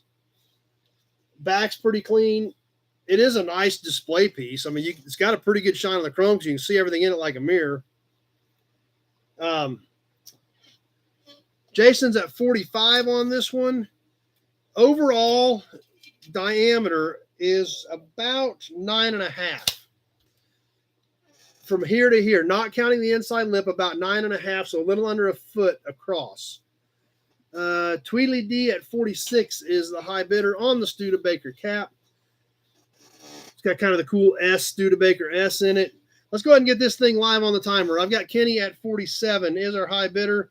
Reset that and start it over. Kenny at 47 is the high bidder on the Studebaker cap right off the wall. Let's get this thing winded down.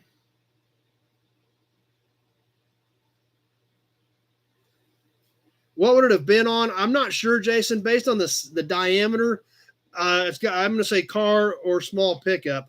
Alec is at 50 on Facebook, but with the 9.5-inch overall diameter and inside diameter is about 8 inches, so it wasn't on anything super huge. But Alec at 50 is my high bidder. Like I said, it's just a cool piece. It's not perfect, but man, it's got the great look for a man cave type thing. Nice shine, original paint on the letters. That's right. One of my wife's ex-girlfriends must work at PayPal, holds a grudge. Yeah, that's true. Kenny at 52. 1 minute has now passed. We're on the backside of this Studebaker hubcap auction. And we're ticking down on this one. Like I said, please remember with that delay. Of course, I don't even know why we need to worry about the delay, man. The way you guys have been tonight. A lot of them are coming in that last 10 seconds. A few of them have missed, but we've had more that hit than missed. So coming up on the minute 30 mark on the Studebaker cap, right off the wall.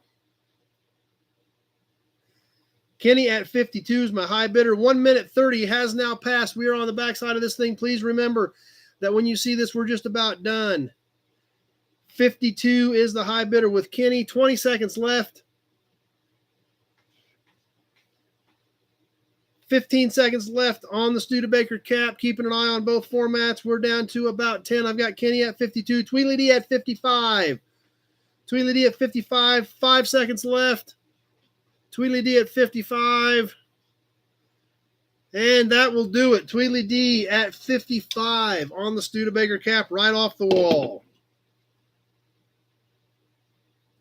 And then, of course, we get Amy and Ryan at 56. So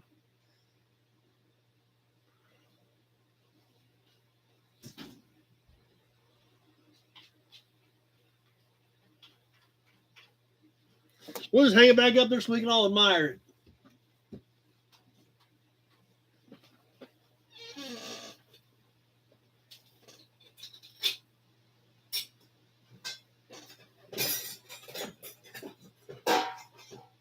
We've done a Chevy badge bundle. We've done a Ford badge bundle. Alec came in at 55 as well, or 54, excuse me. So that was all kind of, yeah, it was a cool little cap. We haven't done a Mopar badge bundle. So how about we do some Mopar badges?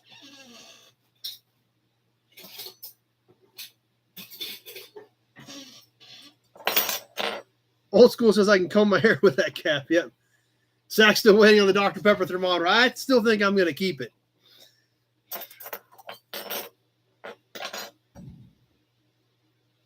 Mopar badges. Who wants Mopar badges? I've got 2 different bundles here. There's 3 here. There's 2 here. Wonder what we should do on these Mopar badges.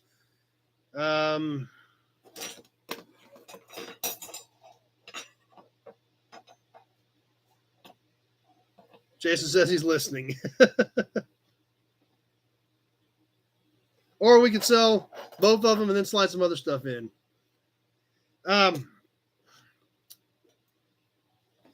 Let's start off with this 50s era Mopar badge bundle. Nice pieces. We'll start off with a Cranbrook. Early 50s era Plymouth. Nice badge. Nice chrome. It's not busted up. Flat. Stud mount.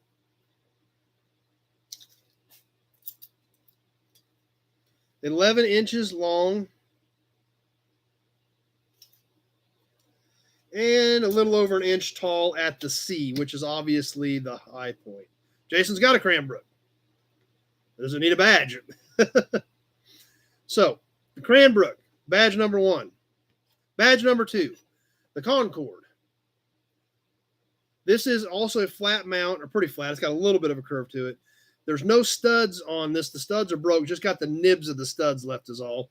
Charles is starting us off at 30. He ain't even seen the third badge yet. Charles is ready to go. So that's the back of the Concorde. Nice chrome on it. It looks really good. Nice shine to this thing. On the Concorde badge. The third badge. This is a front hood badge off of a early 50s DeSoto.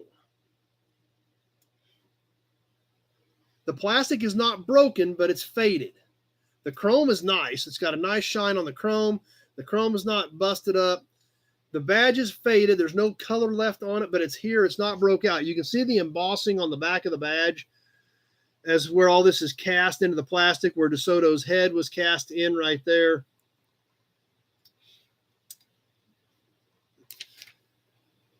So there's the DeSoto badge, and then the Cranbrook and the Concorde. We're going to sell them all as a pack, all as a bundle. It's a early 50s Mopar era bundle. Charles is going to start us off at 30 on the set of Mopar badges. So one shot, all 3 pieces. Let me get my notes made here.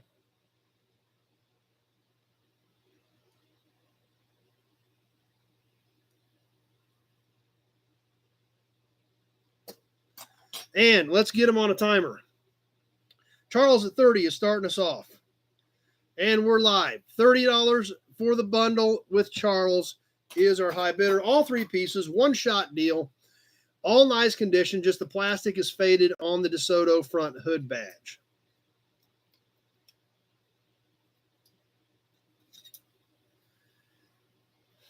That's right. Bill says it's a one-shot super bundle. I probably want to throw all of them in. We'll do these 3. Charles at 30 is my high bidder. 30 seconds has now passed on the Pack O Mopar badges. Ticking along. Nobody wants to play with you on this one, Charles. They must have knew you were serious because you bid before you'd even seen them all. So nobody else is done jumping in yet. 45 seconds has passed. We're starting to work towards the 1 minute mark on this badge pack here. And almost to that 1 minute mark. Charles must be the only one that's interested in these. 1 minute has now passed. We're on the back side on this one. Charles at 30. All 3 pieces, one money. We're working down to the wire on this one. Nobody must like the Mopar badge bundles other than Charles. Like he may get this all by himself. 1 minute. We're almost to the minute 30 mark. That's what Pete says. Snipers are just sitting out there waiting. I don't know. We'll see. We are at the minute 30 mark. Charles at 30. This one, I don't know if Charles should be sitting pretty and being comfortable or if he should be scared. 20 seconds left. Charles may sneak this one out. 15 seconds. About ready to wrap this one up. Nothing else going on. Charles at 30. 10 seconds left. That might be it. Jason at 35. Zach at 40. 5 seconds. And Zach at 40. That was it. So, yep, it did get interesting right there at the end. Zach at 40.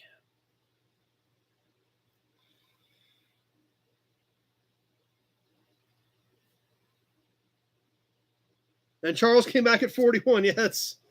That's what I said. I didn't know if Charles should feel okay or be worried. Obviously, it was be worried.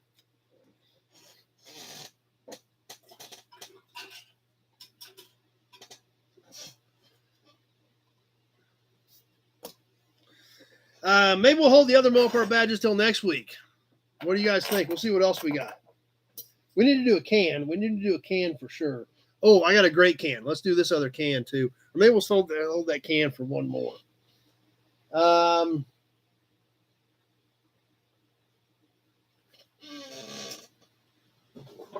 have we done as far as cans tonight? We haven't done much.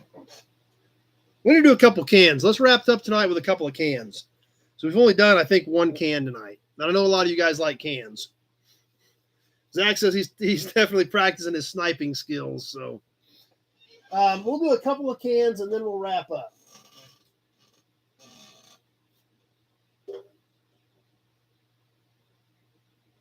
How about we do a can bundle? Let's do a can bundle. 2 cans, 1 money. I'm going to polish them up a bit here.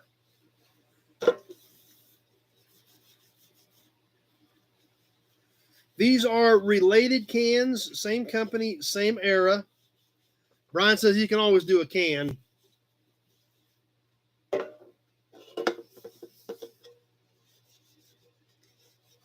Jason's getting thirsty. You're right. We get in this auction stuff. I forget you guys are getting thirsty.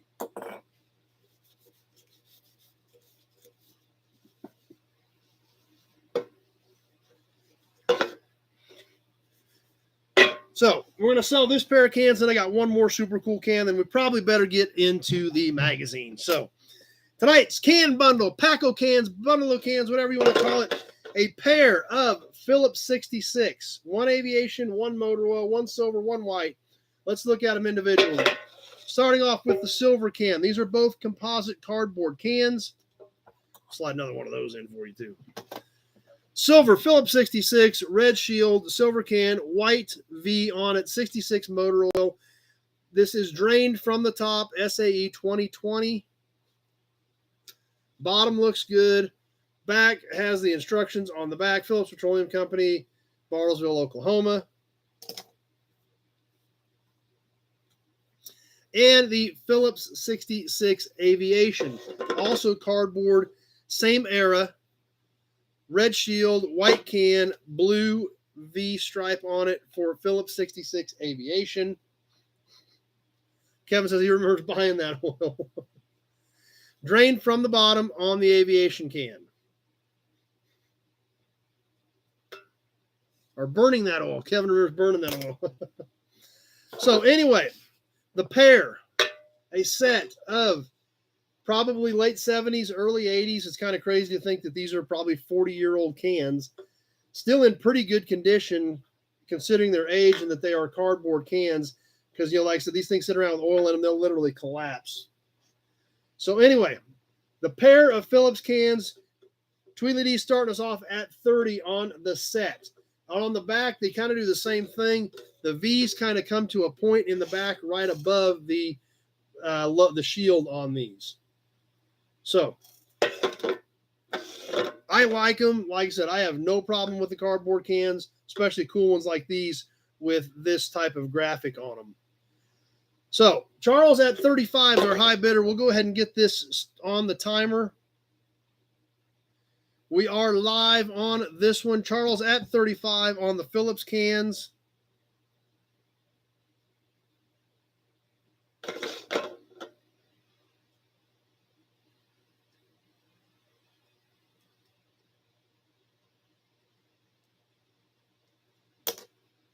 And here we go. Charles at 35. Perfect, Highlander. Thanks. Appreciate that. Appreciate you helping out with the shipping, too. Yes, Big Jobs, there's a fire down the road. Get down there and make sure it isn't anywhere near your shop. That's for sure. Charles at 35 on the pair of 66 cans. Alec at 36. John says, too nice. They hit all rusty, pitted, and faded and chipped. It won't do. Well, I don't know. These have a little bit of wear to them, but they do present well. And like I said, I think this stuff's cool. 1 minute has now passed. We are on the backside on this one. On the Phillips 66 cans, we're ticking down on this. Here we go. 36 with Alec is our high bidder on the set. You're getting both cans, same money. Just about to that minute 30 point. So please remember, once we announce that minute 30, by the time you see that, you're probably about done. Charles at 37 is our high bidder. 1 minute, 30 seconds has now passed. We're down to the back stretch on this one. Charles at 37 on the pair of Phillips 66, the motor oil and the aviation. Kenny at 38, 20 seconds left. Kenny at 38, 15 seconds to go. We're just about ready to wrap this one up. Kenny at 38. We're down to 10 seconds. Going down to the wire on this one. 5. Seeing if everybody snipes this one at the last second. Kenny at 38. And that will do it. Kenny at 38. And Charles came back at 44, just a few seconds too late.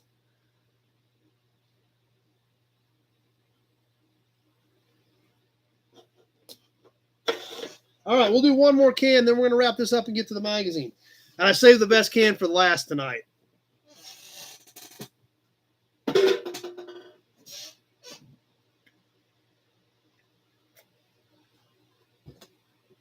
Yeah, that was a good buy. The pair for that was a good deal. So, but that's what's cool. This extra stuff that I've got, it's good stuff that can go to your guys' collections, and we all have fun. One more can that I love this can.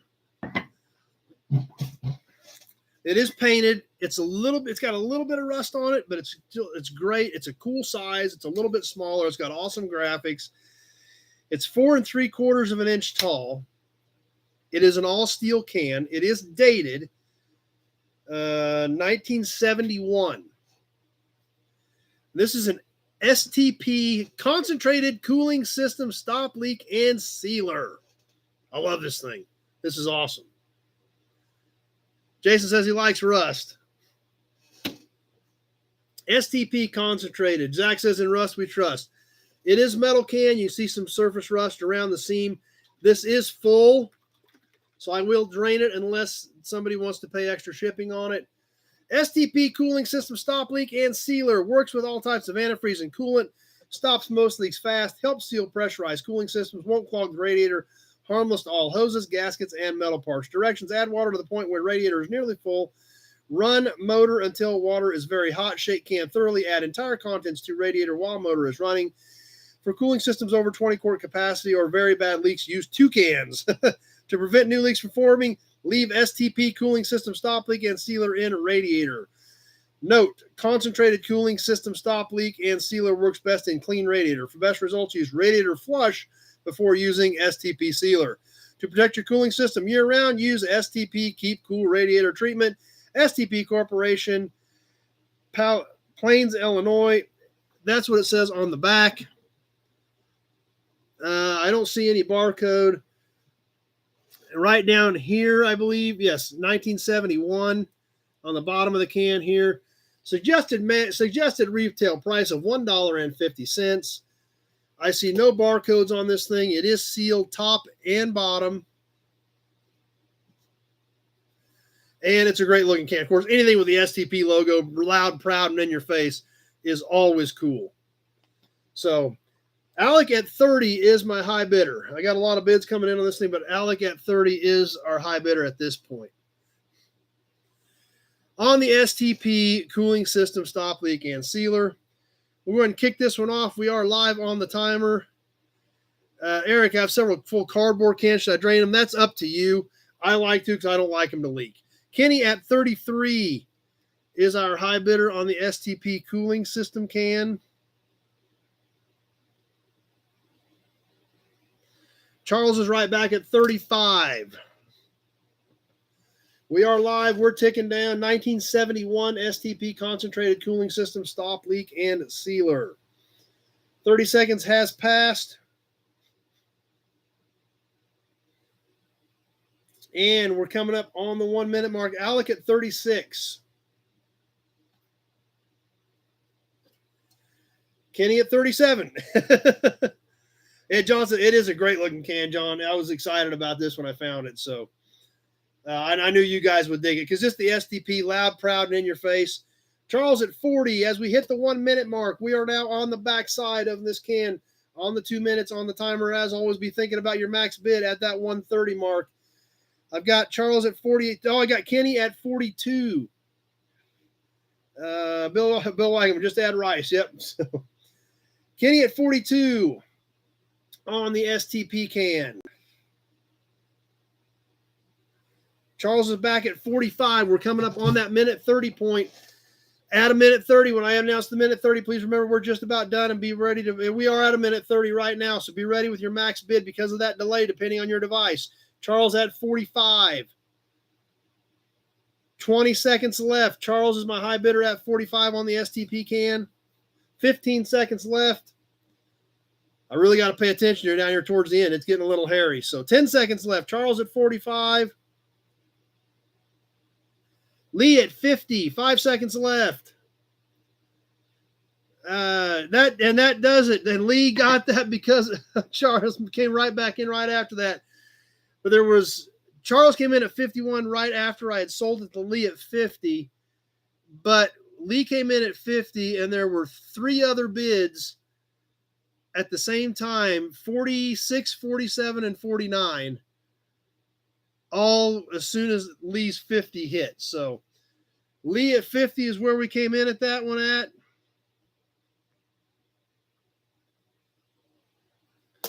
And I think we'll call it for tonight.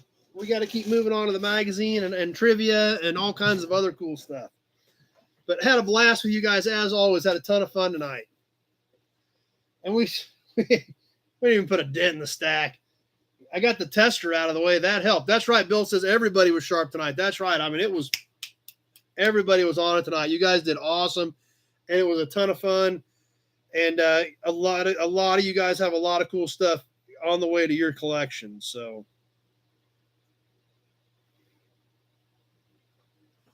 thank John said it was cool stuff. That's for sure. Absolutely. We had a lot of fun with it. And we still got a long ways to go. I always keep finding stuff. Kenny says, great auction. Thanks. I appreciate it.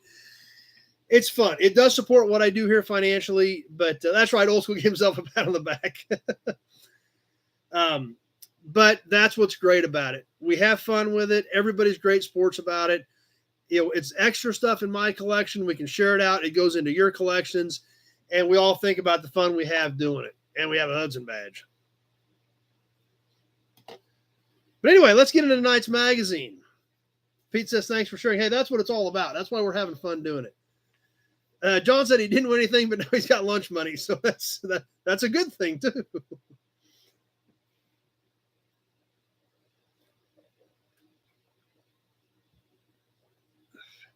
But the magazine tonight. We're going to move up into the late 70s again with a Motor Trend. The only Dukes of Hazzard lunchbox I have is my original one that I've had since I was like 6 or 7. So obviously not selling that one. That's the only one that I've got. But I do see those pop up from time to time. So they are out there. Motor Trend, March of 1979. This was the import car of the year issue, which obviously I don't care about, but there is still cool stuff in it. Any old lunchboxes? I've got a few, but not a ton. So Motor Trend, March 1979. Cover price on this issue, $1.25 is what the newsstand price was on the Motor Trend in March of 1979. As always, when we start off with a Motor Trend, we always start off with the Detroit report. Because with the Detroit report, we can always go back with hindsight and check and see, did it happen? Did it or did it not work out? Maybe it did, maybe it didn't. Maybe we've seen it years later. You never know. Starting off with Turbo Toots, the industry turbocharger laggards, Chrysler and Chevrolet, are destined to join the flow very soon. Some people through the auto media are aware of Chevrolet's Chevette turbo experimental car, which uses a 1.6-liter motor and an air research turbocharger. Speculation has this project as a forerunner of some sort of a production vehicle. There again, obviously Buick had turbos starting in 78. So some of these other companies were thinking, kind of starting to play, catch up, so to speak. Corvette news. I don't know if there's much Corvette stuff in this issue or not. Now that Lee Iacocca is handing out the assignments at Chrysler, it is almost a sure bet that some four-cylinders will be the recipients of forced hot air induction. The foreshadowing is evident, and Chrysler knows that if everyone gets into the act, Garrett Corporation, which now supplies the turbos used by Buick and Ford, will not be able to meet the demand. Chrysler would like to avoid the stalemate, so they are considering copious turbo production, which could be generated from their Chrysler de Mexico operations and be much cheaper to manufacture there than in the U.S. So this is all kinds of, scuttlebutt of, and obviously turbos today are so commonplace. 1979, that was a pretty big deal. Tony made it, been working on a 61 Biscayne. That's okay. So that was part of the Detroit report. Some other interesting things in the Detroit report that, kind of popped out and stood out. Money means everything. This was kind of an interesting article. What caught my eye was the picture showed a Mercury Bobcat and a Mark V in the same picture right up here. Bobcat or Pinto. I don't remember which one it was, but Bobcat or Pinto. But the context of it was about the cost of ownership of a vehicle. Runzenheimer and Company, a Rochester, Wisconsin consulting firm which specializes in the study of travel and living costs, came up with this little shocker. Based on costs that include financing, depreciation, insurance, gasoline, license fees, taxes, maintenance, oil, tires, and 56,000 miles of operation over a 4-year period, the average cost of running a 1979 Pinto, Bobcat, Chevette, Sunbird, etc. compact car will be $46.35 per week or $2,410 per year. That's the good news. On the other side of the greenback, a Mark V, a DeVille, an Eldorado will run $86.15 a week or $4,480 per year. So I thought that was kind of interesting to look at what it costs. $46 a week to drive a Pinto, Bobcat, Sunbird, Chevette, $86 a week to drive a luxury car in 1979. So I thought that was kind of weird. But those are the numbers they came up with. Oh, look who came to visit. Yes, did you come to say hi? You did? Are you going to come on over and say hi? Yes, come over. Are you going to stand to the side or are you going to come over and say hi to everybody? Well, what do you want to do about it? What do you want to do about it? That's what I thought, John. It sounded a little weird for 1979, but, well, come here. Yes, come here. Say hi to everybody. Yes, say hi to everybody. Yes, there you go. Say hi. Can you wave at everybody? Yes. You're not happy about this, are you? Here. Meow. There. Are you happy now? You're purring.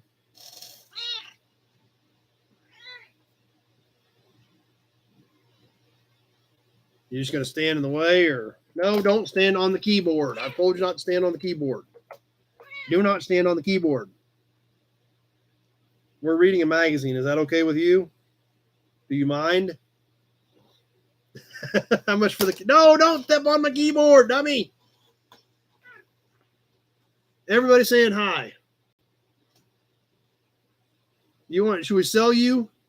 Bill wants to buy you. Alex says hi. Kenny, Jason, everybody saying hi to you, Great Kitty. Anthony, I'm sure I'm missing some of you. Stay off my keyboard. John, I guess those a week, not a month figures. Yeah, that's kind of what I would have thought too. Come here. That's right. Brian says you're wondering what we're doing at your desk, aren't you? Yes, that's what your problem is. That's right. But it's fun to walk on the keyboard and screw everything up. Yes. Oh, who else came to see us? There's Black Kitty down there too. Okay, Gray Kitty, you got to move. Meow. All right. Why don't you park it over here out of the way? That'd be great if you would cooperate. That would be awesome. So anyway, yeah, seemed like pretty high numbers for 1979 for me on cost for driving those vehicles.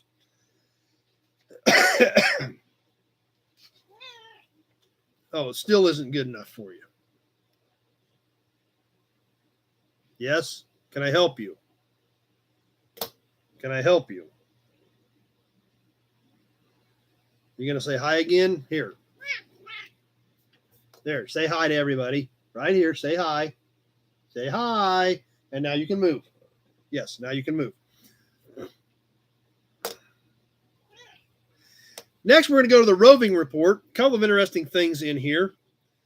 The DeLorean report. In the roving report, the DeLorean Motor Company of New York, Dunmurry, Ireland, and other world capitals appears to be steaming ahead towards production of the DMC-12 safety sports car by spring of 1980. The company is projecting annual sales of 30,000 units, with the majority targeted for sale in the U.S. Yes, you're in the way, Cat. And it has been reported that the company will go public when its international financial ducks are in a row. Faced with a choice, will the speculator go for the stock or buy blocks of the cars themselves? These and other questions will be answered in about a year's time. So thought that was kind of interesting. That's right, John. A gas was under $1.79. Weird figures. Yeah, and that's what they had it calculated at. So that's kind of what I thought. But so anyway, the DeLorean report and the roving report I thought was pretty interesting as well. I've got notes right here that would be great if I could read them, Kat, because you're sitting on my notes. Would you mind moving? Yeah, that's what I thought.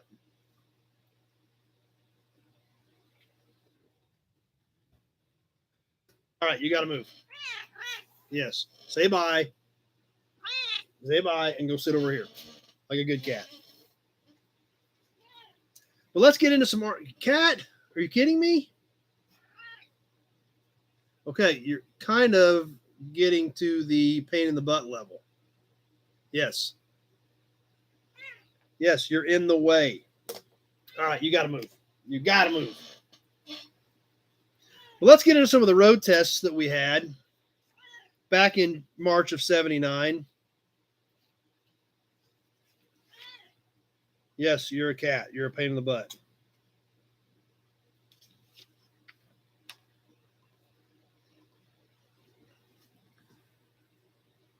Do you mind? I didn't think so.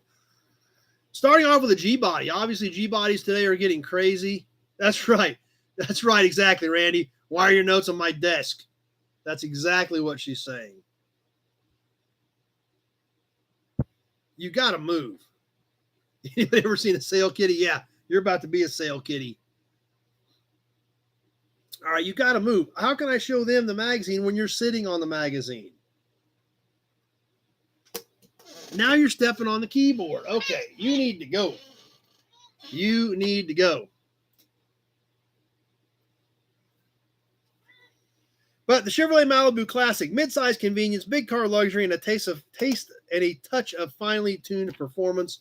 Obviously, the G-body market's crazy now. Super good looking two-door Malibu they did a road test on in March of 79. Let's get into some of the specifics about the Malibu of that era. More pictures there again. Oh. Okay, now she is actually flopped down right here on the desk, full broadside right in front of me with apparently no intentions of moving. I can't even see anything on my notes. I can see the bottom couple inches of my page. She's literally laying on the whole thing. That's right. She's an attention getter. That's right. But the Malibu two-door coupe on the road test for 1979. Yes, I smacked you with the magazine because you're in the way. $15 for the cat.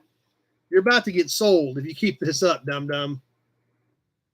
But on the Malibu in 1979, this was a Malibu Classic two-door, front engine, rear-wheel drive, base price $4,675.56. Price as tested $8,674.38. So $4,000 more, almost double. So this was a pretty well loaded car. Pete says it was a good looking car. They were good looking cars. 305 V8, 8.4 to 1 compression. This was a 4-barrel motor, pumping out a whopping 155 horsepower. This was equipped, it had the V8, obviously, automatic, air conditioning, sports suspension, deluxe interior, power brakes and steering, and special two-tone paint, and that almost doubled the price of the car. Obviously, performance back in that day, 19.2 second quarter mile at 90 miles an hour. So these were no rocket ships by any means. Zach's got 20 on your butt. Zach's going to give me 20. I'll box you up and ship you to Zach for $20. What do you think of that? All right, you've got to move.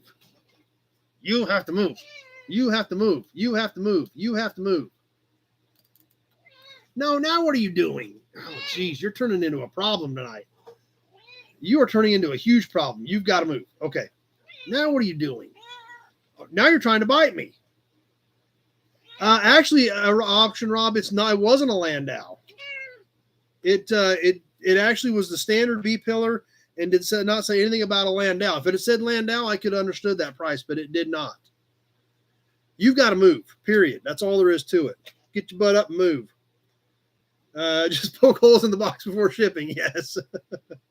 Can you move? Can you move?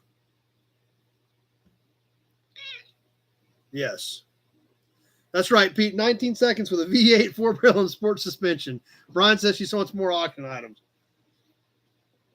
All right, why don't you get down? Why don't you just get your claws? Oh my jeez, you're coming into a problem. Yes, you're meowing at me. You're the problem. Now you're on the keyboard, and now you're trying to bite me. See, everybody sees you trying to bite me. Yes. Why don't you go hop down?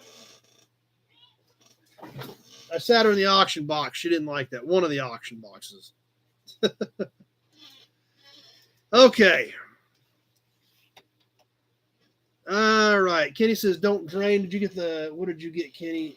Those Phillips cans are already empty, Kenny, if that's the ones we're talking about. So, God Monster's here. John says, feed the cat. The cat's got plenty of food. She ain't hurting for food. She's just being a pain in the butt. Anyway, let's get back on task here, though, so we can get through the magazine. And I thought this article was pretty cool. Definitely period. And that's part of the reason we do this, the period type stuff. What was going on in the area, in the car world in that time frame. Kitty says, no, don't drain the gray kitty. Yeah. Yeah. I think she's still mad. I still hear her over there meowing. Sound Investments. Tune in to some good advice on the state of the art in car stereo. March of 79, state of the art car stereos. I thought this was so cool. Water the cat. Her water bowl's full too. She's just being a pest. She did go lay down in front of the fridge finally.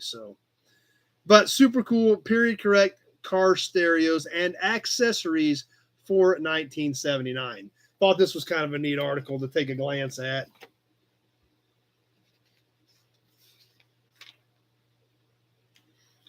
Amplifiers, equalizers, power boosters. Some of these pictures might ring a bell with some of you guys. I'm not sure. We'll hold it up there for a second and let you check it out.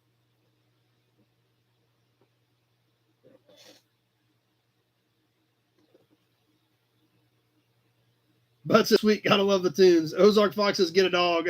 Got dogs at home, but John, I've been known to lay down in front of the fridge as well.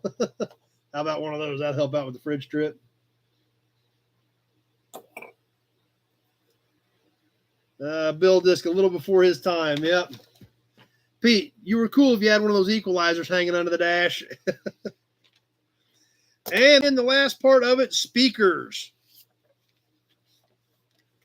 The finest in speakers for 1979. Brian agrees. If you had an equalizer, you were super cool. But that's why I thought this article stood out. That's the reason we do this.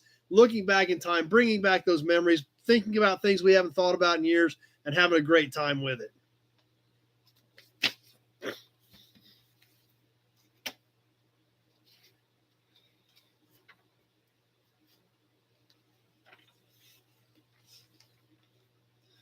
The next article we're going to check out, and this one will take a few seconds on, even though the pictures are black and white.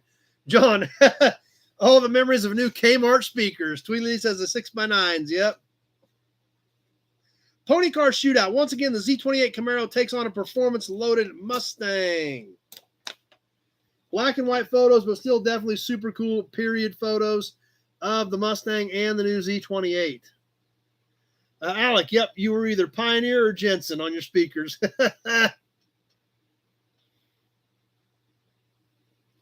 Pete's all over this one, yeah. The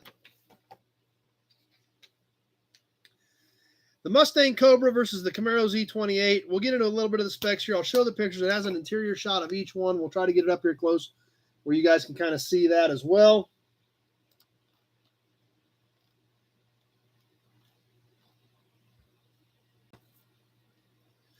And let's see how these things compared in the road test data. The Mustang Cobra, obviously a two-door hatchback, base price of $44.36 at $11.73 for the Cobra package. As tested for the Mustang Cobra, $7,326.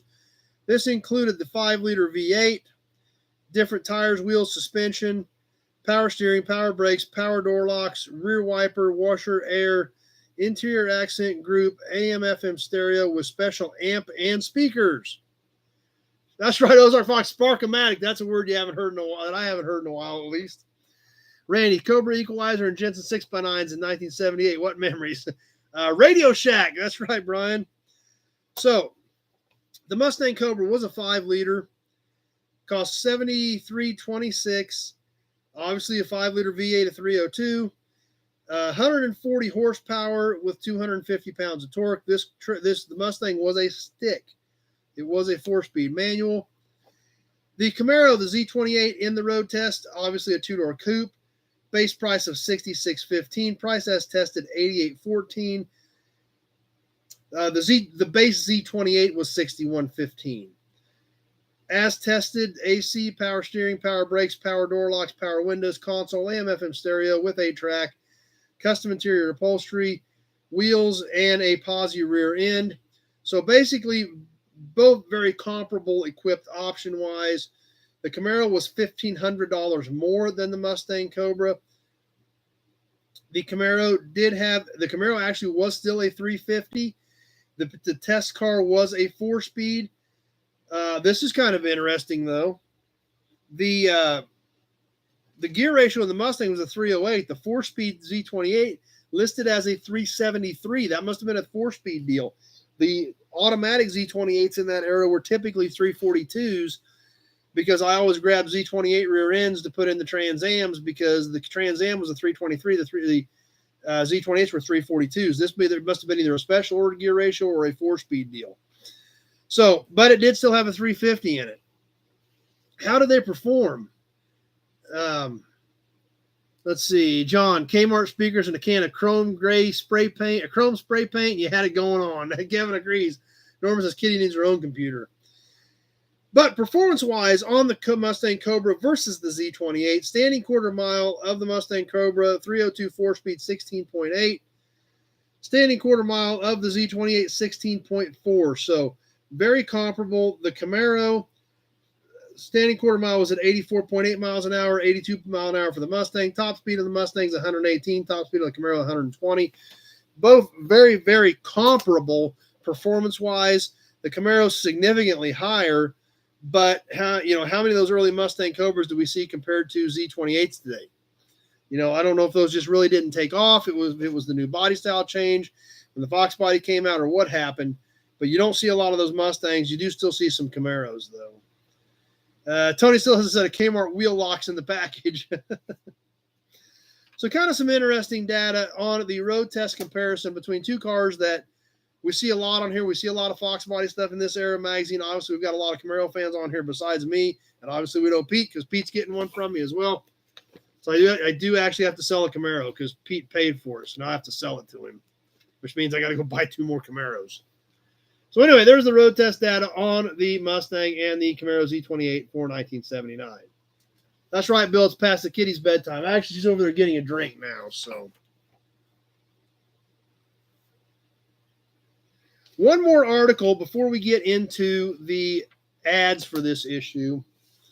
And we've touched on this already in the magazine tonight. Frank needs a fridge trip. Well, if you need a trip to the fridge, there's a Hudson badge. There's an Auburn badge. Whoa, it's hung up in the cord. We'll bring the Auburn in over here from like stage right to me, but we've touched on turbocharging already. Obviously, Buick had it in 78. It was starting to become the way of the world, and today's world where it's commonplace on a lot of normal vehicles. But this was turbo basics. Even had a color illustration. Now, how much color have we seen in this magazine? Not very much. Zach, Kitty's got to get a drink too. So,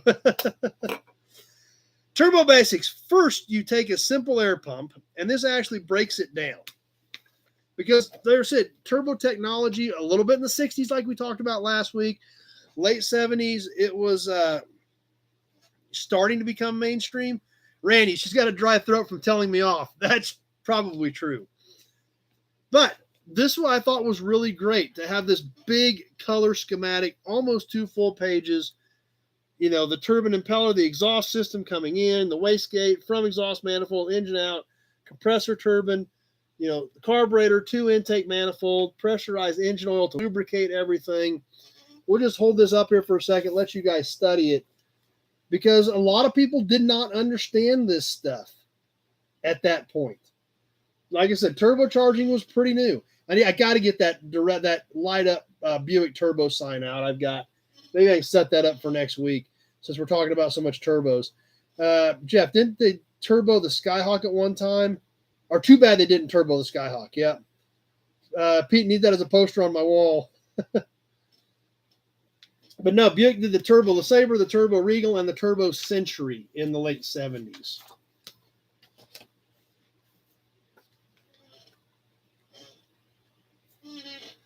But I thought that was great. For no more color than is in this magazine, this Turbo article was important enough that they actually colored the illustration and printed it that way. So, thought that was definitely worth noting. In fact, if you study these little corner pictures, this is kind of neat. We'll look at these up close. This shows the exhaust valve and the exhaust coming out to turn the impeller. And then on the other side, the little picture shows the intake valve taking the air in. Kevin digs it. Alec, turbo with train turbines.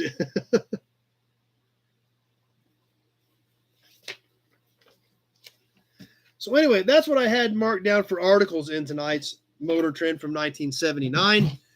But we got some great ads. So let's get into those as well after a Hudson badge. I know I need a drink. It's hot in here. I need a drink.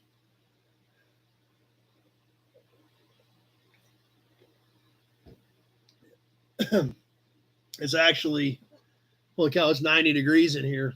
If my old Chevrolet thermometer is correct, it's 90 degrees in here right now. Randy, funny new technology for cars in '79 when turbos had been on semis early. Yep. Yeah, and they were developed in for World War II on aircraft. So that they were new to the car world, and that's why they were trying to explain them to people. But ads, inside cover. Obviously, this is right up my alley, even though it's not my favorite year. Still always great seeing a super cool full-color Trans Am ad. Very rare and very well done all at the same time. The limited edition 10th anniversary 1979 Trans Am in all silver.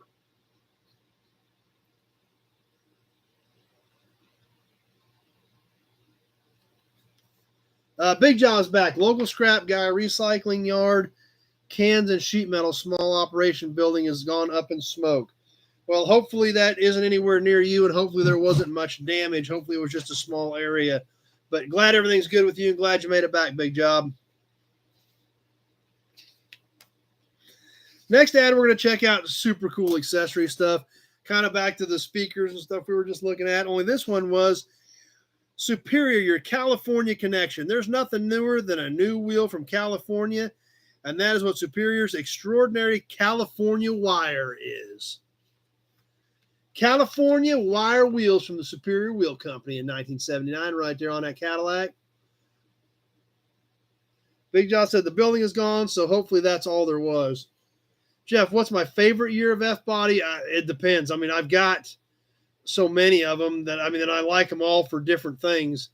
Obviously I love my Marty Blue 78. The first Trans Am I ever had was a Marty Blue 78. My 02 WS6 that we've been running a lot. My Camaros are great, but I really stay away from first gen stuff. I really have zero desire for first gens. Second, third, fourth, and even the early second gen, I'm not big on. The 74Z that I've got, I love. Which is small back window, but different bumpers and lights. And personally, I I really am not that big into 70 to 73. It's 74 on up. Now, people say, why is that? Well, look at my age. I was born in 74. That's what I knew. That's what I knew growing up. I never seen a 69 Camaro on the lot. Didn't mean anything to me. But these other ones I do. So basically, 74 on up to 02 are my favorite years. And I've got several of them in my good car collection. The 74Z that needs done, the Marty Blue 78, the 94 anniversary Trans Am, the 97 anniversary Z, the 82 pace car, the 92Z convertible. So I've got several of them. So that's right, Pete, rolling deep on that caddy, that's for sure. So I'm glad everything's okay for Big Job. It sucks. There's obviously some damage for somebody, but hopefully it was minimal and contained. Flipping up another page. Remember what year we're in? Gobble Gobble 1979. How about Wild Turkey? Who remembers the Wild Turkey ad? Obviously, we've always got to stop and check out the Wild Turkey ad because this picture was in every stinking magazine published for like 4 years in the late 70s. So there she is, the Wild Turkey ad. Gobble Gobble for tonight. Wild Turkey lore. To see a wild turkey rise from the brush and soar away at 50 miles per hour or more is an unforgettable experience. The Wild Turkey is the symbol of America's finest bourbon whiskey and an unforgettable experience in its own right. That's right, Brian says turkey time. Bill wants a badge for that.